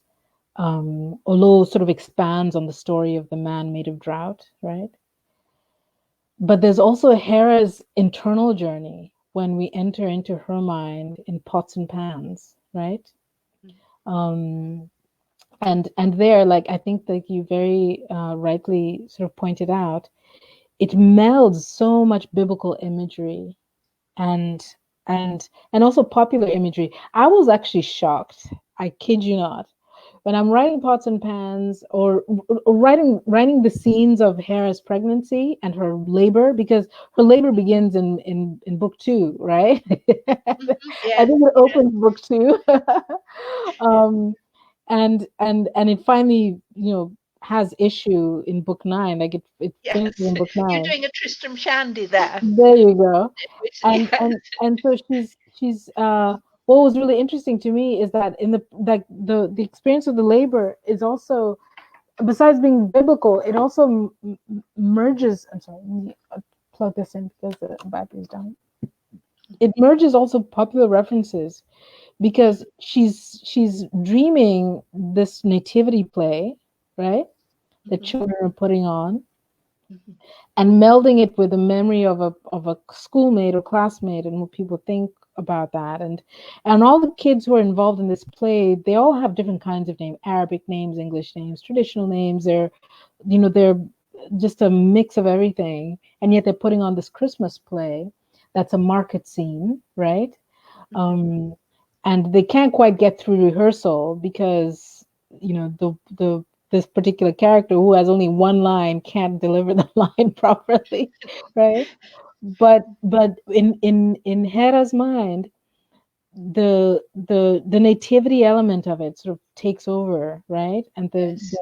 the destiny of Mary as the Dolorosa, right, Yes. who would experience the death of her own child, sort of takes over.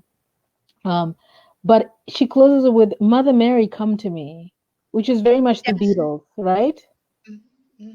It's no longer just Mary, Mother of God, who I think is invoked also with Rebecca, but it's also just a ready, popular, handy um, evocation.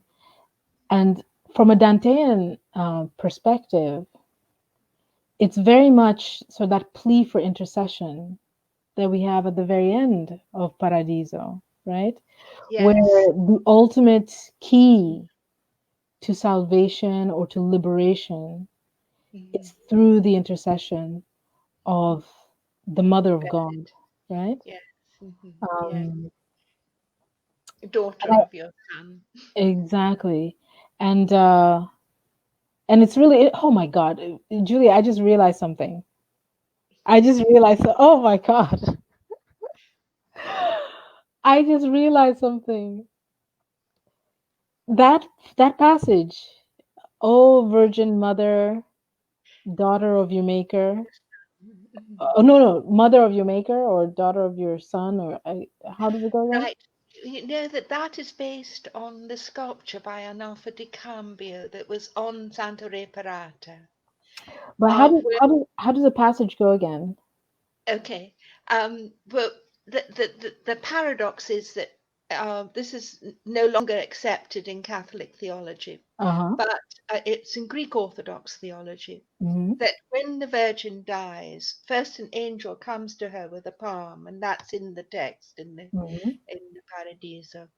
And then Jesus comes to her and takes her soul up into heaven. Mm-hmm. And her soul is a little girl. Mm-hmm. And Arnolfo di Cambio sculpts the face of the Virgin with the anatomy of a baby girl. Mm-hmm. And Jesus is carrying this baby girl with such love, Mm-hmm. daughter of your son. Mm-hmm. Mm-hmm. So the iconography fits. I forget how the rest of it goes, but it's so lovely. Uh, Let me pull it up here. I have it yes, in the text, and and it's the reason why I want to read you know it. it's filled with the insemination and so on and so forth. It's very So, sexual. so here we go.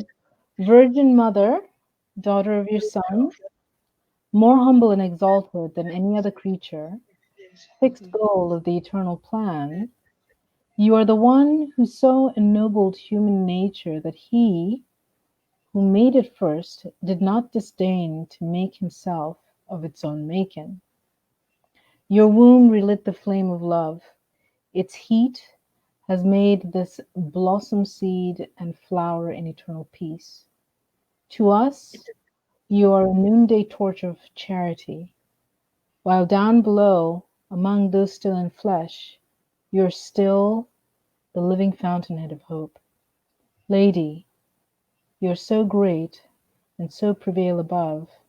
Should he who longs for grace not turn to you, his longing would be doomed to wingless flight. Your loving kindness does not only aid whoever seeks it, but many times gives freely what has yet to be implored. In your clemency, in your compassion, in your munificence, in you are joined, I'm sorry, in you clemency, in you compassion, in you munificence, in you are joined all virtues found in any creature. Uh, yeah, and this is where the prayer ends. And then he goes on, this man, who from within the deepest pit the universe contains, up to these heights, has seen the disembodied spirits one by one, now begs you, by your grace, to grant such power that by lifting his eyes he may rise higher toward his ultimate salvation. And I, who never burned for my own seeing more than now I burn for his, offer all my prayers, and pray that they may not fall short, so that your prayers disperse on his behalf all clouds of his mortality, and let the highest beauty be displayed to him. This too, my queen, I ask of you, who can achieve whatever you desire, that you help him preserve, after such vision, the purity of his affections. Let your protection rule his mortal passions. See, Beatrice, with so many of the blessed, palms pressed together, joining me in prayer. And that's how his prayer ends. The reason, what I was seeing that really I've make got a problem. I can't see you. I've just got a silly program on my screen. uh-oh. That uh, is not by Bernard. It's by Dante, Yes, pretending to be Bernard. And what he's doing is writing not Gregorian chant in Latin, but a Franciscan lauda by yes, the lay people to the yes, yes, Virgin. yes. It's absolutely beautiful. I wish I could see you.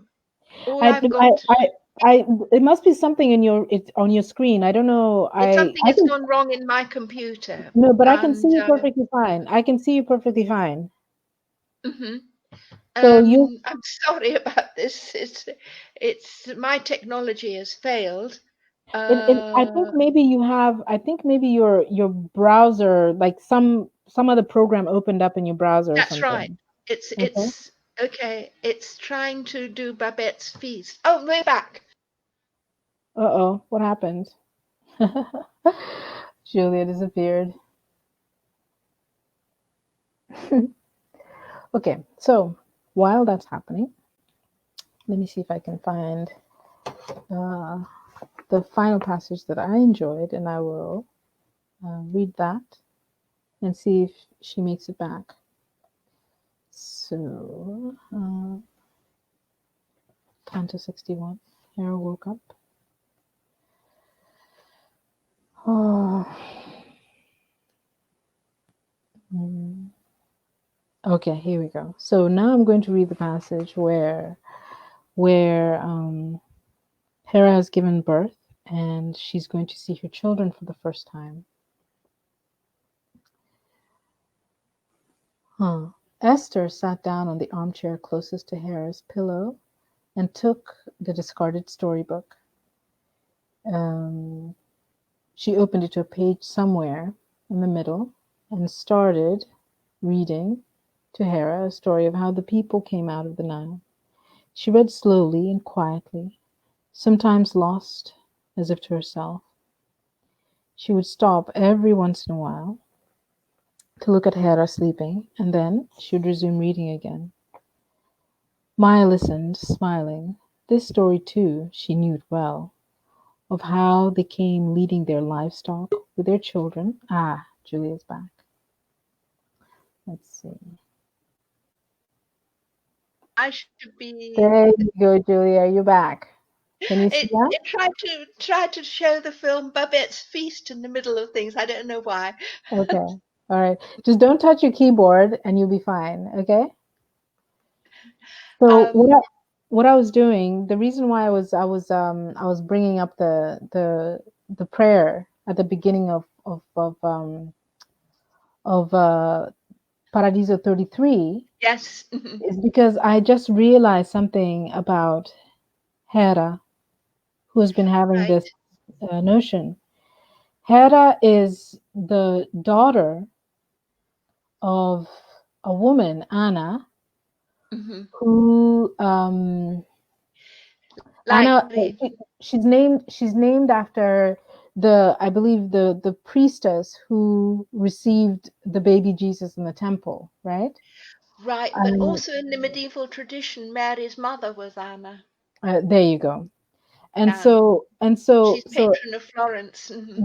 yes. So Hera has this sort of happening in terms of like where Hmm. she's the daughter of Anna, as Yes. Mary is the daughter Hmm. of Anna. Um, Hmm.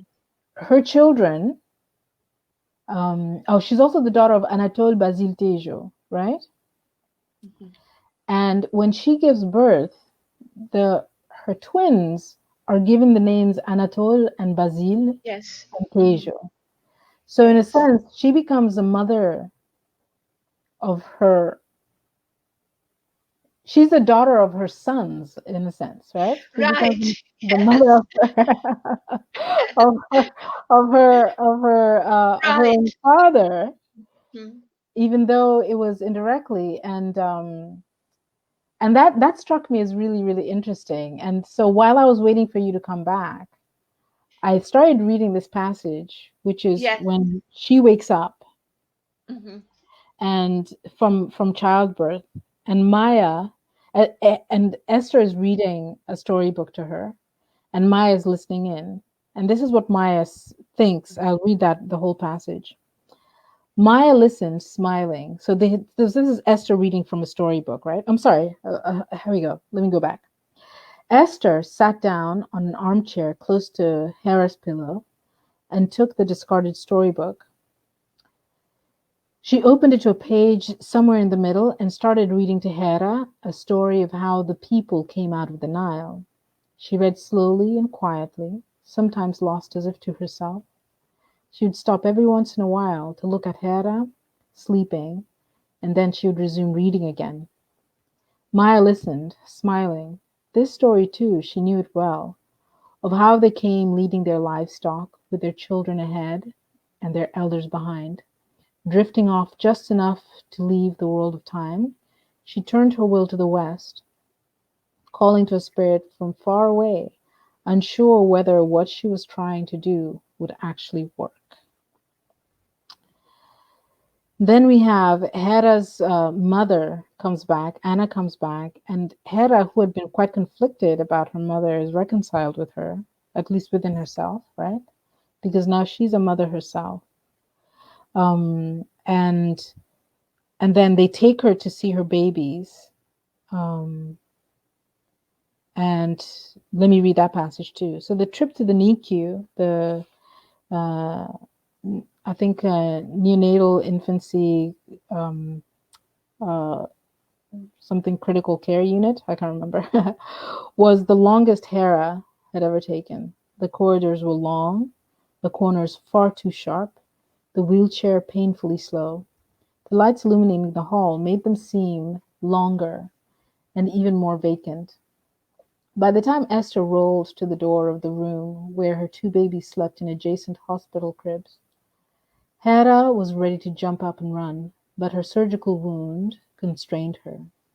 Before they could let her into the room, the nurse explained to Hera she had to wash her hands and face and then put on a tissue gown, all of which protracted the eternity that still kept her from meeting her two babies. Finally, her hands and face washed and dried, her tissue gown properly laced, the nurse rolled Hera into the room to meet her twin boys. Thankfully, the hospital cribs were just low enough for her to reach in without having to stand from the wheelchair. Before the nurse laid one baby on her left arm and the other on her right, Hera moved to the high-backed armchair that stood by the nurse's whiteboard. Both of her babies smelled wonderful, the smell of joy distilled into nothing else but joy. Everyone who accompanied her was asked to stay outside the room. Anna stood next to Rebecca, both of them silently bonding as grandmothers. Esther stood beside Maya, her arm wrapped around her sister's shoulder. Next to them, Mama Koth, too, stood outside the room, unseen by all but Maya. Aaron and Jonathan would soon be back, and no one had spoken to Gabriel yet. Ma Ruth was away in Homer Bay, and she would come up to the city in a few days. David had long ago vanished without telling anyone where he had gone.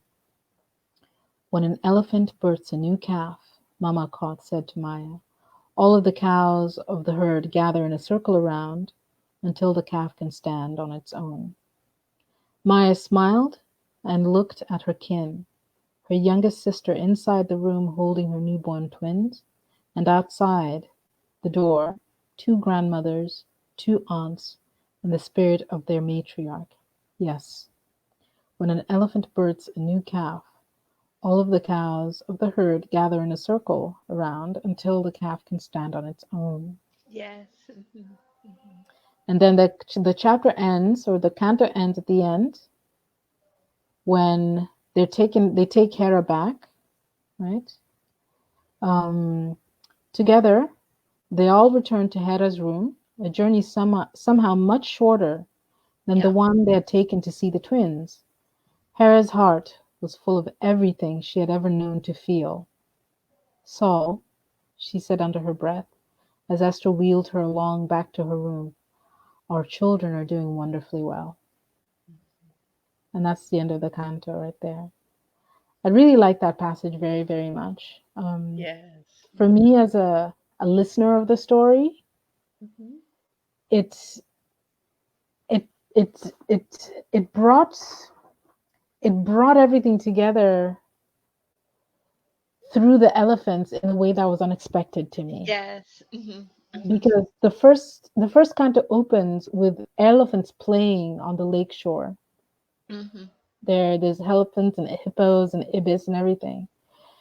The middle canto of the entire volume, canto 32, the one that gives you the allegory of rain as the life and the communion, focuses a great deal on the love of elephants for water and mud and playing and sort of their majestic nature. And throughout the book, when we're in the savannah and sometimes even in other parts, the elephants always come back as sort of a touchstone. And I think significantly in book 6, Anatole, when he was young, the young Nato starts to have this dream of an elephant cow Right. that won't be satisfied unless it's in front of him over and over and over again. And so when this came out, when Mama Kot says this, and then Maya reflects on it, I remember thinking to myself, I was like, oh, now I understand the elephant that Nato was dreaming about. Right. Now, or at least I see the elephant. I don't know if understand is the right word, but now I can. There's something about it makes sense to me, right? Yes, yes. That before they just kept appearing, and now Right. Because there is in this book the two worlds. One is of the round huts Mhm, and then of the Western square houses. mhm, Native Americans have told me how they can't bear our architecture mhm, because it's squares. mhm. I Dante can't is either. not squares, it's I all circles, I can't and either. it's more natural. Mhm, And you've got the African landscape, and then you've got this other landscape of stone, mhm, and also, well, even the glass blocks in the bathroom are mhm, square. mhm. But that bathtub has to be a 6 foot English bathtub, not an American bathtub. with lion claw feet and Yes, everything. yes, I love those, and it is the two worlds Mm, intermeshing, and mm. it's done brilliantly. Thank you. I'm I so can remember very glad.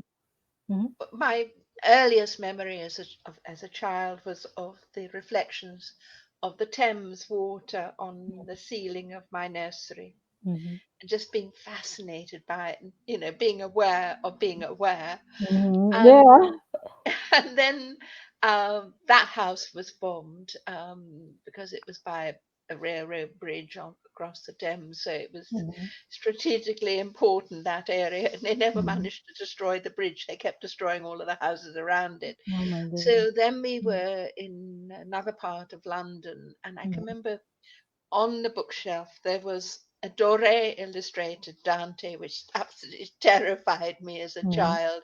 All of mhm, those, ghastly bodies being ripped mhm. apart and Oh my so on. gosh. Not Yeah. the Mhm, Romans say never give those kinds of books to children. mhm, And another book which they gave me was beautiful photographs on very thick paper, which I can remember cut my hand rather badly. mm, Times of London had published on elephants, mhm, gorgeous photographs of elephants, and I mhm, loved that book. mhm, I was drawn to the Dante by sheer mhm, mhm, terrorizing, mhm, but the elephants, the way you describe them, mhm, the sort of the caring, mhm, the family, and mhm, which you also get the sense of in the stories of Noah's Ark and the children's illustrated mhm, mhm, mhm, versions of Noah's Ark, all of these families of animals, and mhm, that it is nature. mhm. Oh, thank you for this book. And I'm sorry that I may be late coming into the discussion next week. Okay. I hope I get back from Vaiano in time So, to. what are you going to do there? We're doing a meeting on Dante. I don't know what they're going to be doing, Mhm, but we're part of the Casa delle Memorie, and they've called this meeting, mhm, and so they expect me to be there, and mhm, it's a conflict. I'm mhm, sorry. mhm. No, no, it's all right. It's all right. It's all right. It's all right. I hope you're able to make it, but Yes. In any case, it's been wonderful. We've had these conversations for 10 weeks, I'm and so grateful to you, I have really. learned so much, and I've I'm seen, in exile from academia. yeah, I'm not wanted. I'm the one that rebels against the parroting, there and you go, there you go. it's not No, but done. it's really interesting because I think Thomas Kuhn points to it, like you said, rightly. But the myth of academia is that it's about scholarship and innovation. That's the myth. Mhm. Yes. The reality is quite different. The reality is tends to be about sort of It's about ambition.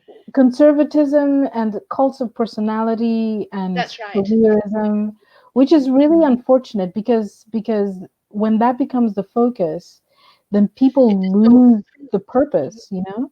Yeah. Mhm. Um, And so it makes I sense then find, that someone who wants to focus back on the scholarship would be excluded, right? yes, So, that's why I found being a hermit is a much better way to be a scholar. mm, mm, And you're outside of the structures, you're on the yes, margins, and yes. you can And you simply get to write books like dedicate, this. right? And I've really found it's much easier writing books Mhm, in this world than it mhm. was in academia. Yes, yes, But I'd also found that the church is worse than the academy. of course. There are structures which are worse, Yes, yes. more against themselves, Mhm, and that is a sadness mhm, because we we need the truth, mhm. the real, and I think it's like when you talked about the Browning, that's from Dante and from Milton. Mhm. Oh yes, I was actually I was just looking Yeah, and at that passage. Milton describes in Areopagitica Mhm. how Psyche has to sort out all of the scenes, and he's taking that from Apuleius. Apuleius, So there he is using an African writer Mhm, in Areopagitica. mhm, But you do have to sort out the scenes of the good and evil, mhm,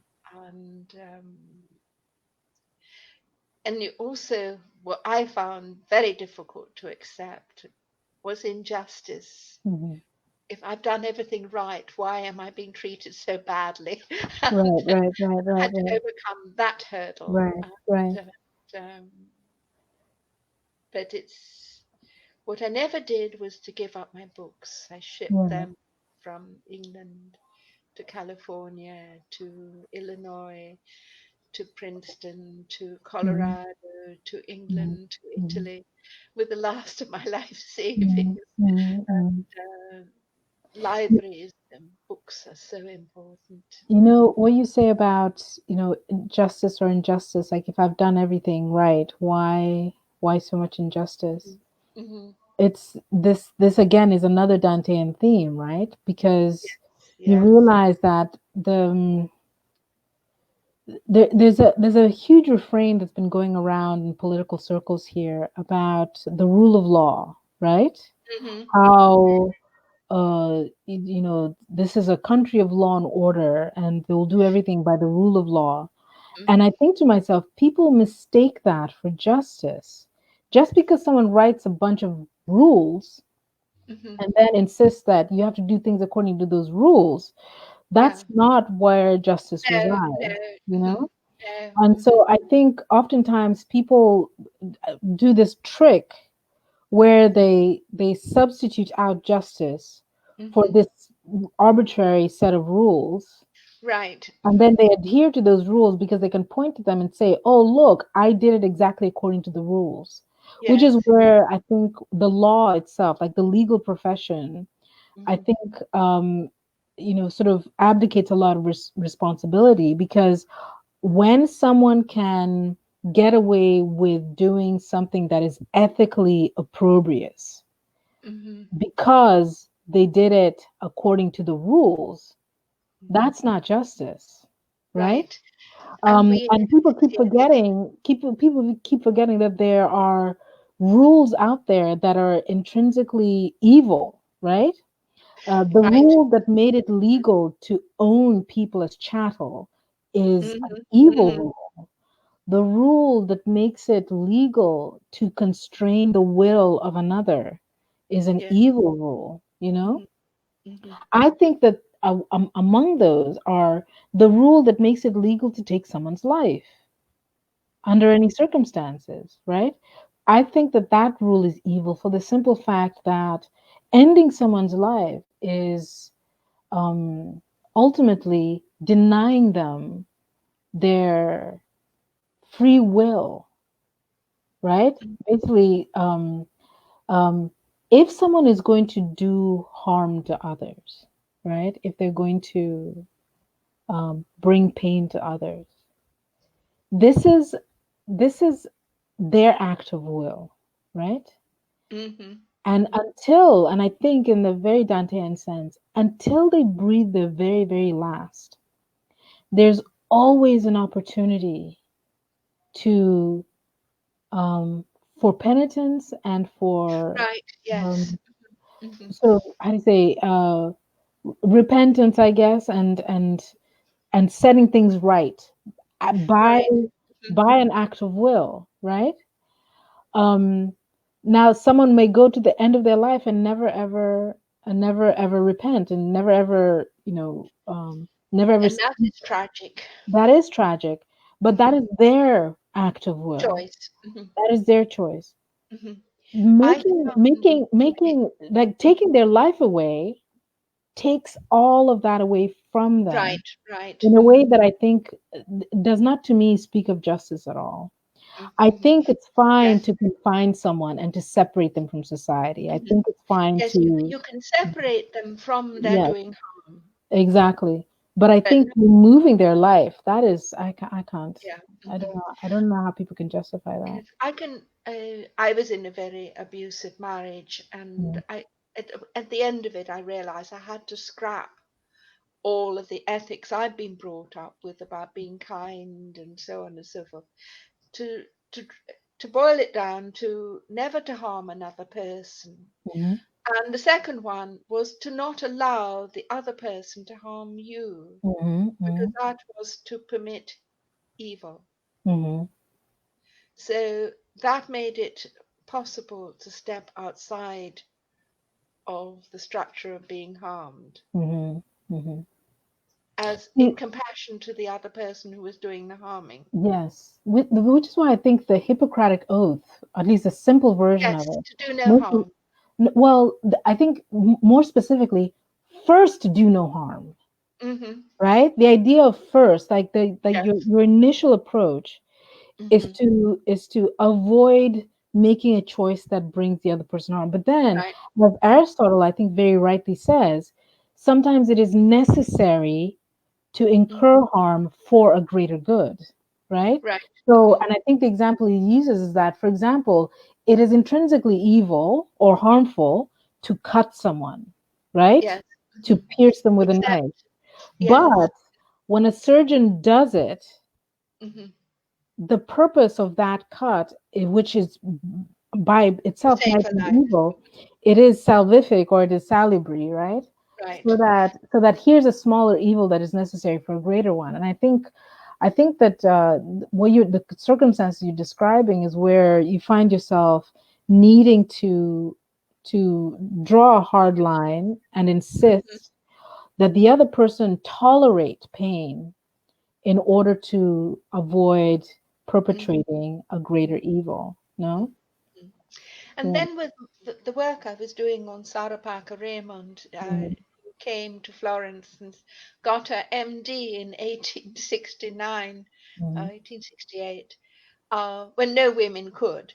Mhm. What was fascinating there, and it's still going on, the male doctors were refusing to wash their hands when they did surgery. So women were dying following Mhm. childbirth like Mhm. flies and so on Mhm. and so forth.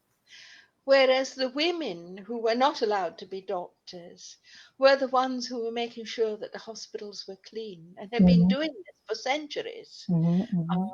and caring for the sick Mhm. by making sure Mhm. that laundry got done, the floors got washed, the towels got changed. A Santa Maria Nuova, which was founded by Beatrice's father, and the nursing order next door was founded by Beatrice's nurse, Mona Teresa. That went on until living memory. And I saw it. It happened to me. They change the towels and sheets twice a day and wash the floor twice a day. And they've been doing this for 7 centuries. But that is the lioness's history, not the lion's history. Yes, exactly. And then there's this wonderful apothecary's oath, Maimonides' oath. It's attributed to him not correctly, where the pharmacist is not to profit from the drugs that he administers. Please tell that to the pharmaceutical companies today. Yeah, I think we need to publicize that widely, and especially it's because I'm fortunate being here in Italy, where our medical care system is very good, and my pharmaceuticals are free, and my medical care is free. I wouldn't be alive if I weren't here. Wow. And it's the contrary in America. The American system is so basically unjust, unethical, and it's we're in a disaster. Yeah, it is. It's a complete disaster. It really is. May I bring up a couple more passages, and yes, it's we're drawing through that time. I can see sleep is beginning to veil your eyes. I just enjoy this particular passage because of the way it opens, and I think you'll recognize the image. The sun was departing, and the settling dusk delivered the twins of their first day's toil in the world of time. Lo giorno se ne andava e l'aere bruno toglieva gli animali dalle fatiche loro. Yes, I love it. I caught it when I read it, yes. An asterisk by its side. I enjoy like those moments that come unbidden when I'm writing. They just happen, right? And I'm like, oh, I really like that. The one I love the way poets do this. It's the kind of conversation through time. The falling leaves simile, which is in Homer, it's in Virgil, it's in Dante, it's in Milton, it's in Elizabeth Browning. It's a catena that just goes on, and it's so beautiful. Exactly. It's really, really lovely. And then let me see. And here it's a local habitation in the name. Milton describes it as happening at Vallombrosa. Oh, wow. Wow. And let me see. So, shall I close with the story of the dream, the wandering dreamwalker? Because she's the one who created the mask, and so I'm not the mask, the compass, and so this is during the naming of Hera's children, and Maya is sort of tentatively, singing the song of becoming, or she's telling the story, to doing the invocation to invite ancestors to claim the boys, and she can't sing the song of becoming until they claim the babies, right? And so so first Olóo responds, Akoth responds, Olóo responds, and something interesting happens while they're sitting there. Akoth and Olóo begin to back and forth. This is on page 357. So I'm starting on page 357, and I'll be skipping, but I want to start with that. Hera was still caressing the twins' heads and seemed not to notice the length of the silence since Maya's call to Olóo. And there you have a conversation, or not conversation, sort of a call and response between Akoth and Olóo. So father and daughter are Yes. calling back and forth as they talk about Tejo of the Linus Mountains. I knew him well. He was my kin. Tejo of the Linus Mountains, a brother of my waking dreams. A man of the word of God, Akoth says. A man of faith, a man of joy, Olóo continued. A man of psalms and songs and miracles. A man not born of our ways.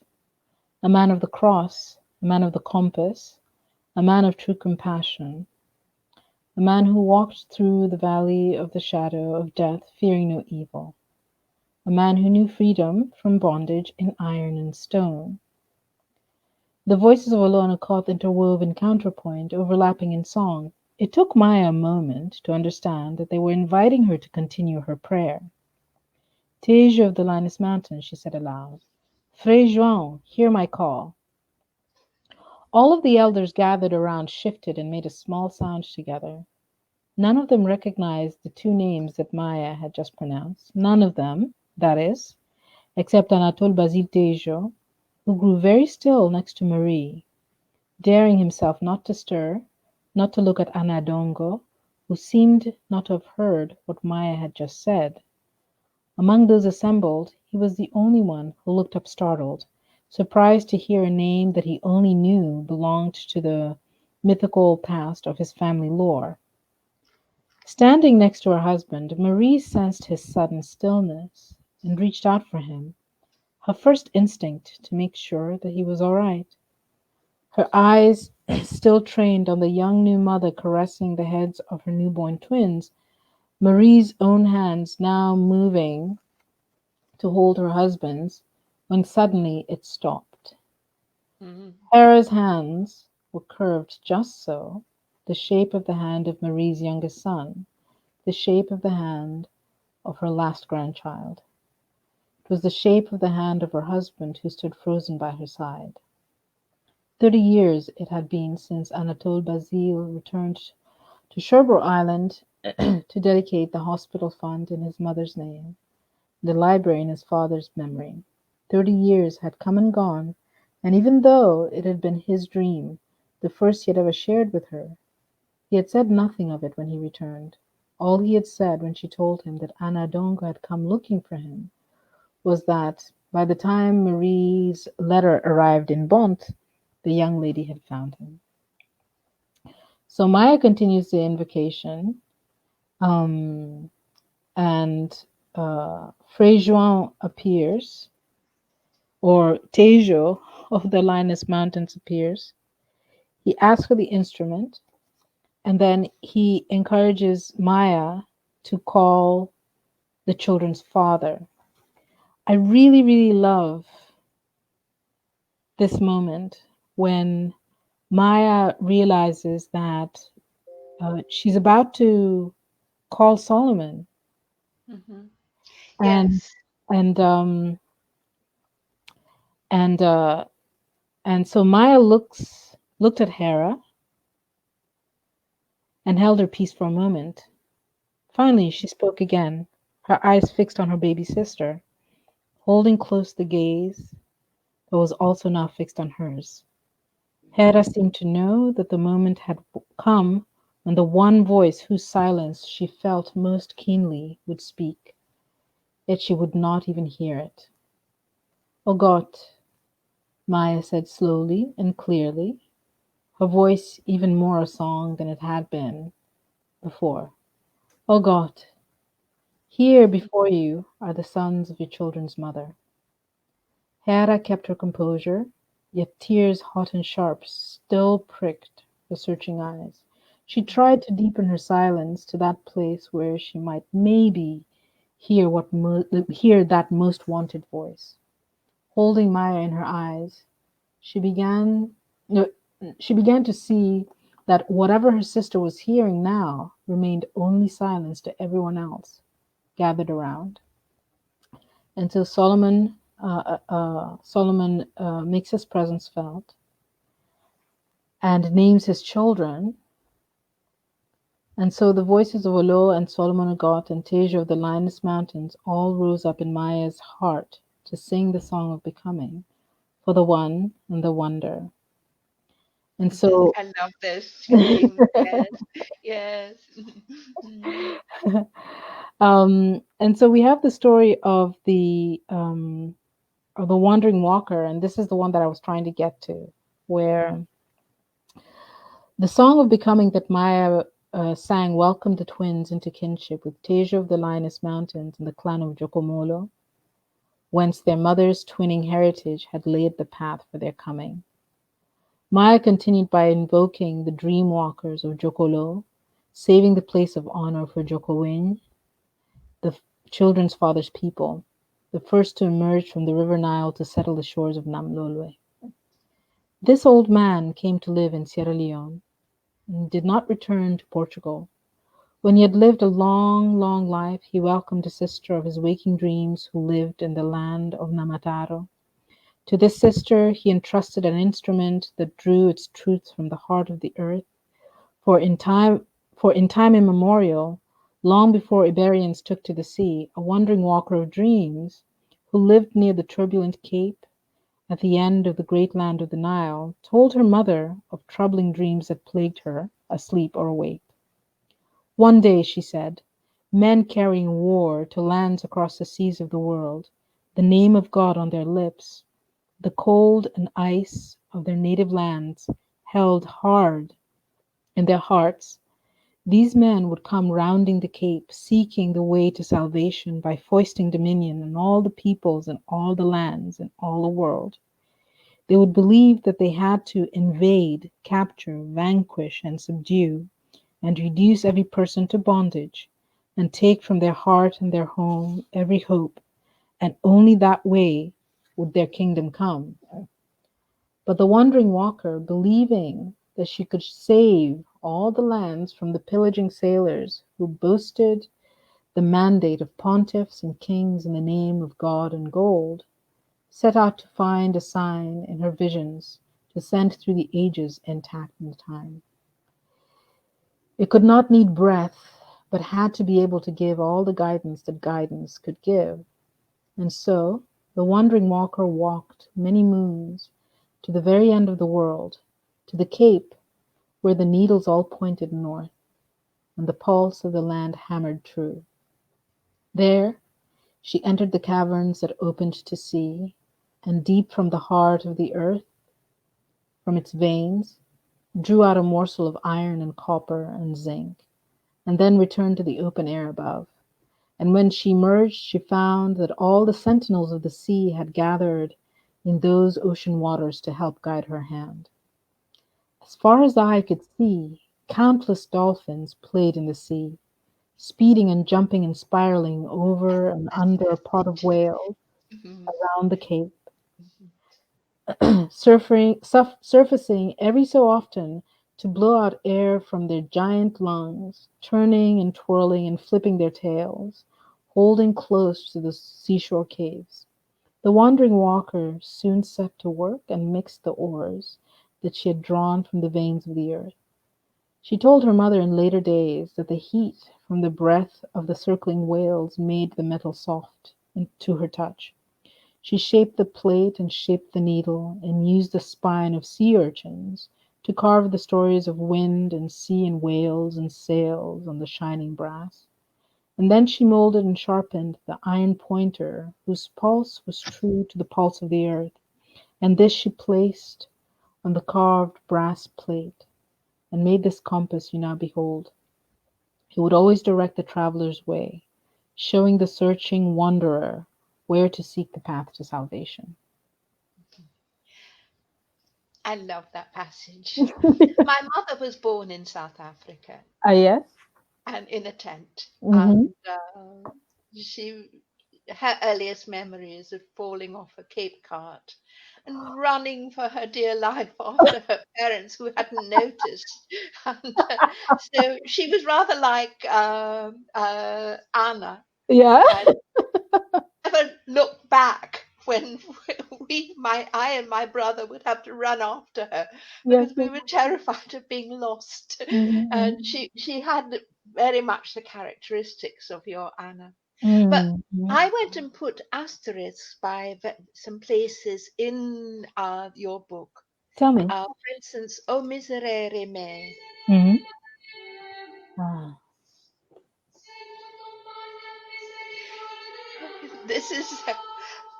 This recording has them notice that Dante doesn't have a shadow when you get to the end of it. And then the other one I noticed was when she releases you count them, I think it's 67. It's like the 100 souls on the ship that Actually, comes in 63. It's Psalm 63. 113, which Dante describes as the liberation psalm. It's actually 63. Okay, 63. Where did you get the number from? Where do I get the number 63 from? Yes. I don't know. Right. But it's so evocative of, remember, Dante describes that psalm as being the soul's movement from bondage to freedom. Which psalm? Psalm 113. Ah, yes. In Go on. Purgatorio, they're singing Psalm 113. And then the other one I marked was the Browning, of the atmosphere with the Yes. evening. Yes. Yes. Yes. And Can you turn the music down a little bit? I'm sorry, I can't hear you. Okay, there we go. So go on. yes. So thank you. Think, okay, and here's interesting. The interesting thing about 63, it shows up all over the book. Yes. Well, there are 63 chapters, right? There's 63 people delivered from bondage. So 62 Moors and Negroes plus Jean de Souza. Yes. There are 63 people are injured on the train. 60 of them are treated for injury. Right. 9 of them critical, but 3 of them die. Right? Yes. It was in 1963 that Kenya got its independence from the British. And I'm not going to impose any sort of significance to it. I just know that that quantity, that number simply kept recurring. I would be very interested to, by the time I get to the 5th book, to see if it has any significance.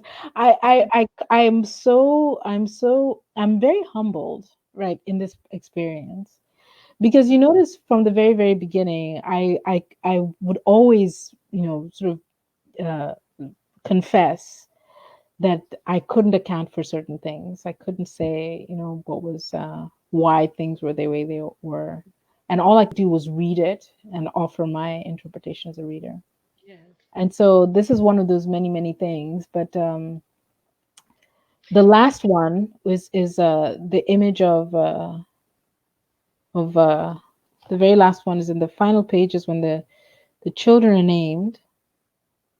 And I told Tejo Ochieng Ogot, Maya said to the babies, and Basil Tejo Otien Ogot, this is your mother, Hehra Ko. The naming ceremony is always a presentation of babies to parents and parents to babies, right? Receive the names of your fathers from the guardian spirits of Solomon Ogot and Tejo of the Linus Mountains. Hehra and all who were present took in the names that Maya pronounced. Nobody noticed the look that washed over Anna's face. Nobody noticed the arrested hand that Marie-Madeleine Clémence d'Acour-l'Évêque withdrew, denying her husband her touch. Nobody noticed the effort it took Anatole Basile Tejo to keep his head from sinking, nor his heart from rising. The room began to resonate as one by one by one, the voices of the spirits rose to echo the children's song of becoming. The iron needle on the compass rose hovering between the babies, first pointing to the heart of the wonder, and then to the head of the one, then pointing to the head of the wonder, and then to the heart of the one. Atotinda. That's how Luos end their stories. Atotinda. And the words at the end, can you please translate? Sure. So, Atotinda, Adonga Donga Rom Giba Makanera. This is, I actually provide the translation way at the beginning. If you turn to the note to the reader at the Right, beginning of the book, right. just let me see, it's Yes. just before the family tree. Okay. Right. So on page Roman numeral 10. So it started Yes. in the tradition of Luo storytelling. Rain's epigraph opens with an Right. invocation to a past immemorial, Chon Chon Gilala, which is translated to a long, long time ago. And the story closes on a note of hope for the future. Ato tinda, adonga donga rom giba makanera. Here I end my song. May I live to grow as tall as my uncle's trees. That's just the formula Yes. for C'era storytelling. una volta. There we go. C'era una volta, esatto, esatto, Once upon a exactly, time. Yes. exactly. And so this is the end of the story, and it's been such a pleasure sharing this with you, Julia. I do have one more question. Yes, What will you do with David? I'm David. worried about this lost child. Mhm. I think David's story is in stone. Will it come into any of the books? Yes, I think it's coming in the story. The I can't remember. It's either in stone or in fire. Remember, there's rain, rain, wind. I'd called it wood, but I think I'm going to change it to trees. Actually, rain, wind, trees, stone, and fire. And David's story is either in stone or fire. I can't remember which is, but he does recur in wind and in the other books as And he well. sort of belongs in stone. And I really ache for him. Yeah, Knowing people like that yeah, and realizing that it is in their childhood that they needed to be healed. It doesn't happen. yeah. Thank you so much. Yes, thank you, Julia. This has been wonderful. I hope you have a great weekend next weekend. Let us continue our conversation, especially about Dante. We'll Yes, find the time to continue doing it. Even if we don't do it on Facebook, we can still continue right. talking Yes, together. yes. Okay. Thank you, Right. my dear. Mwah. Thank Good you. night. God Good night, bless dear. Sleep well. you. Okay. And there you go.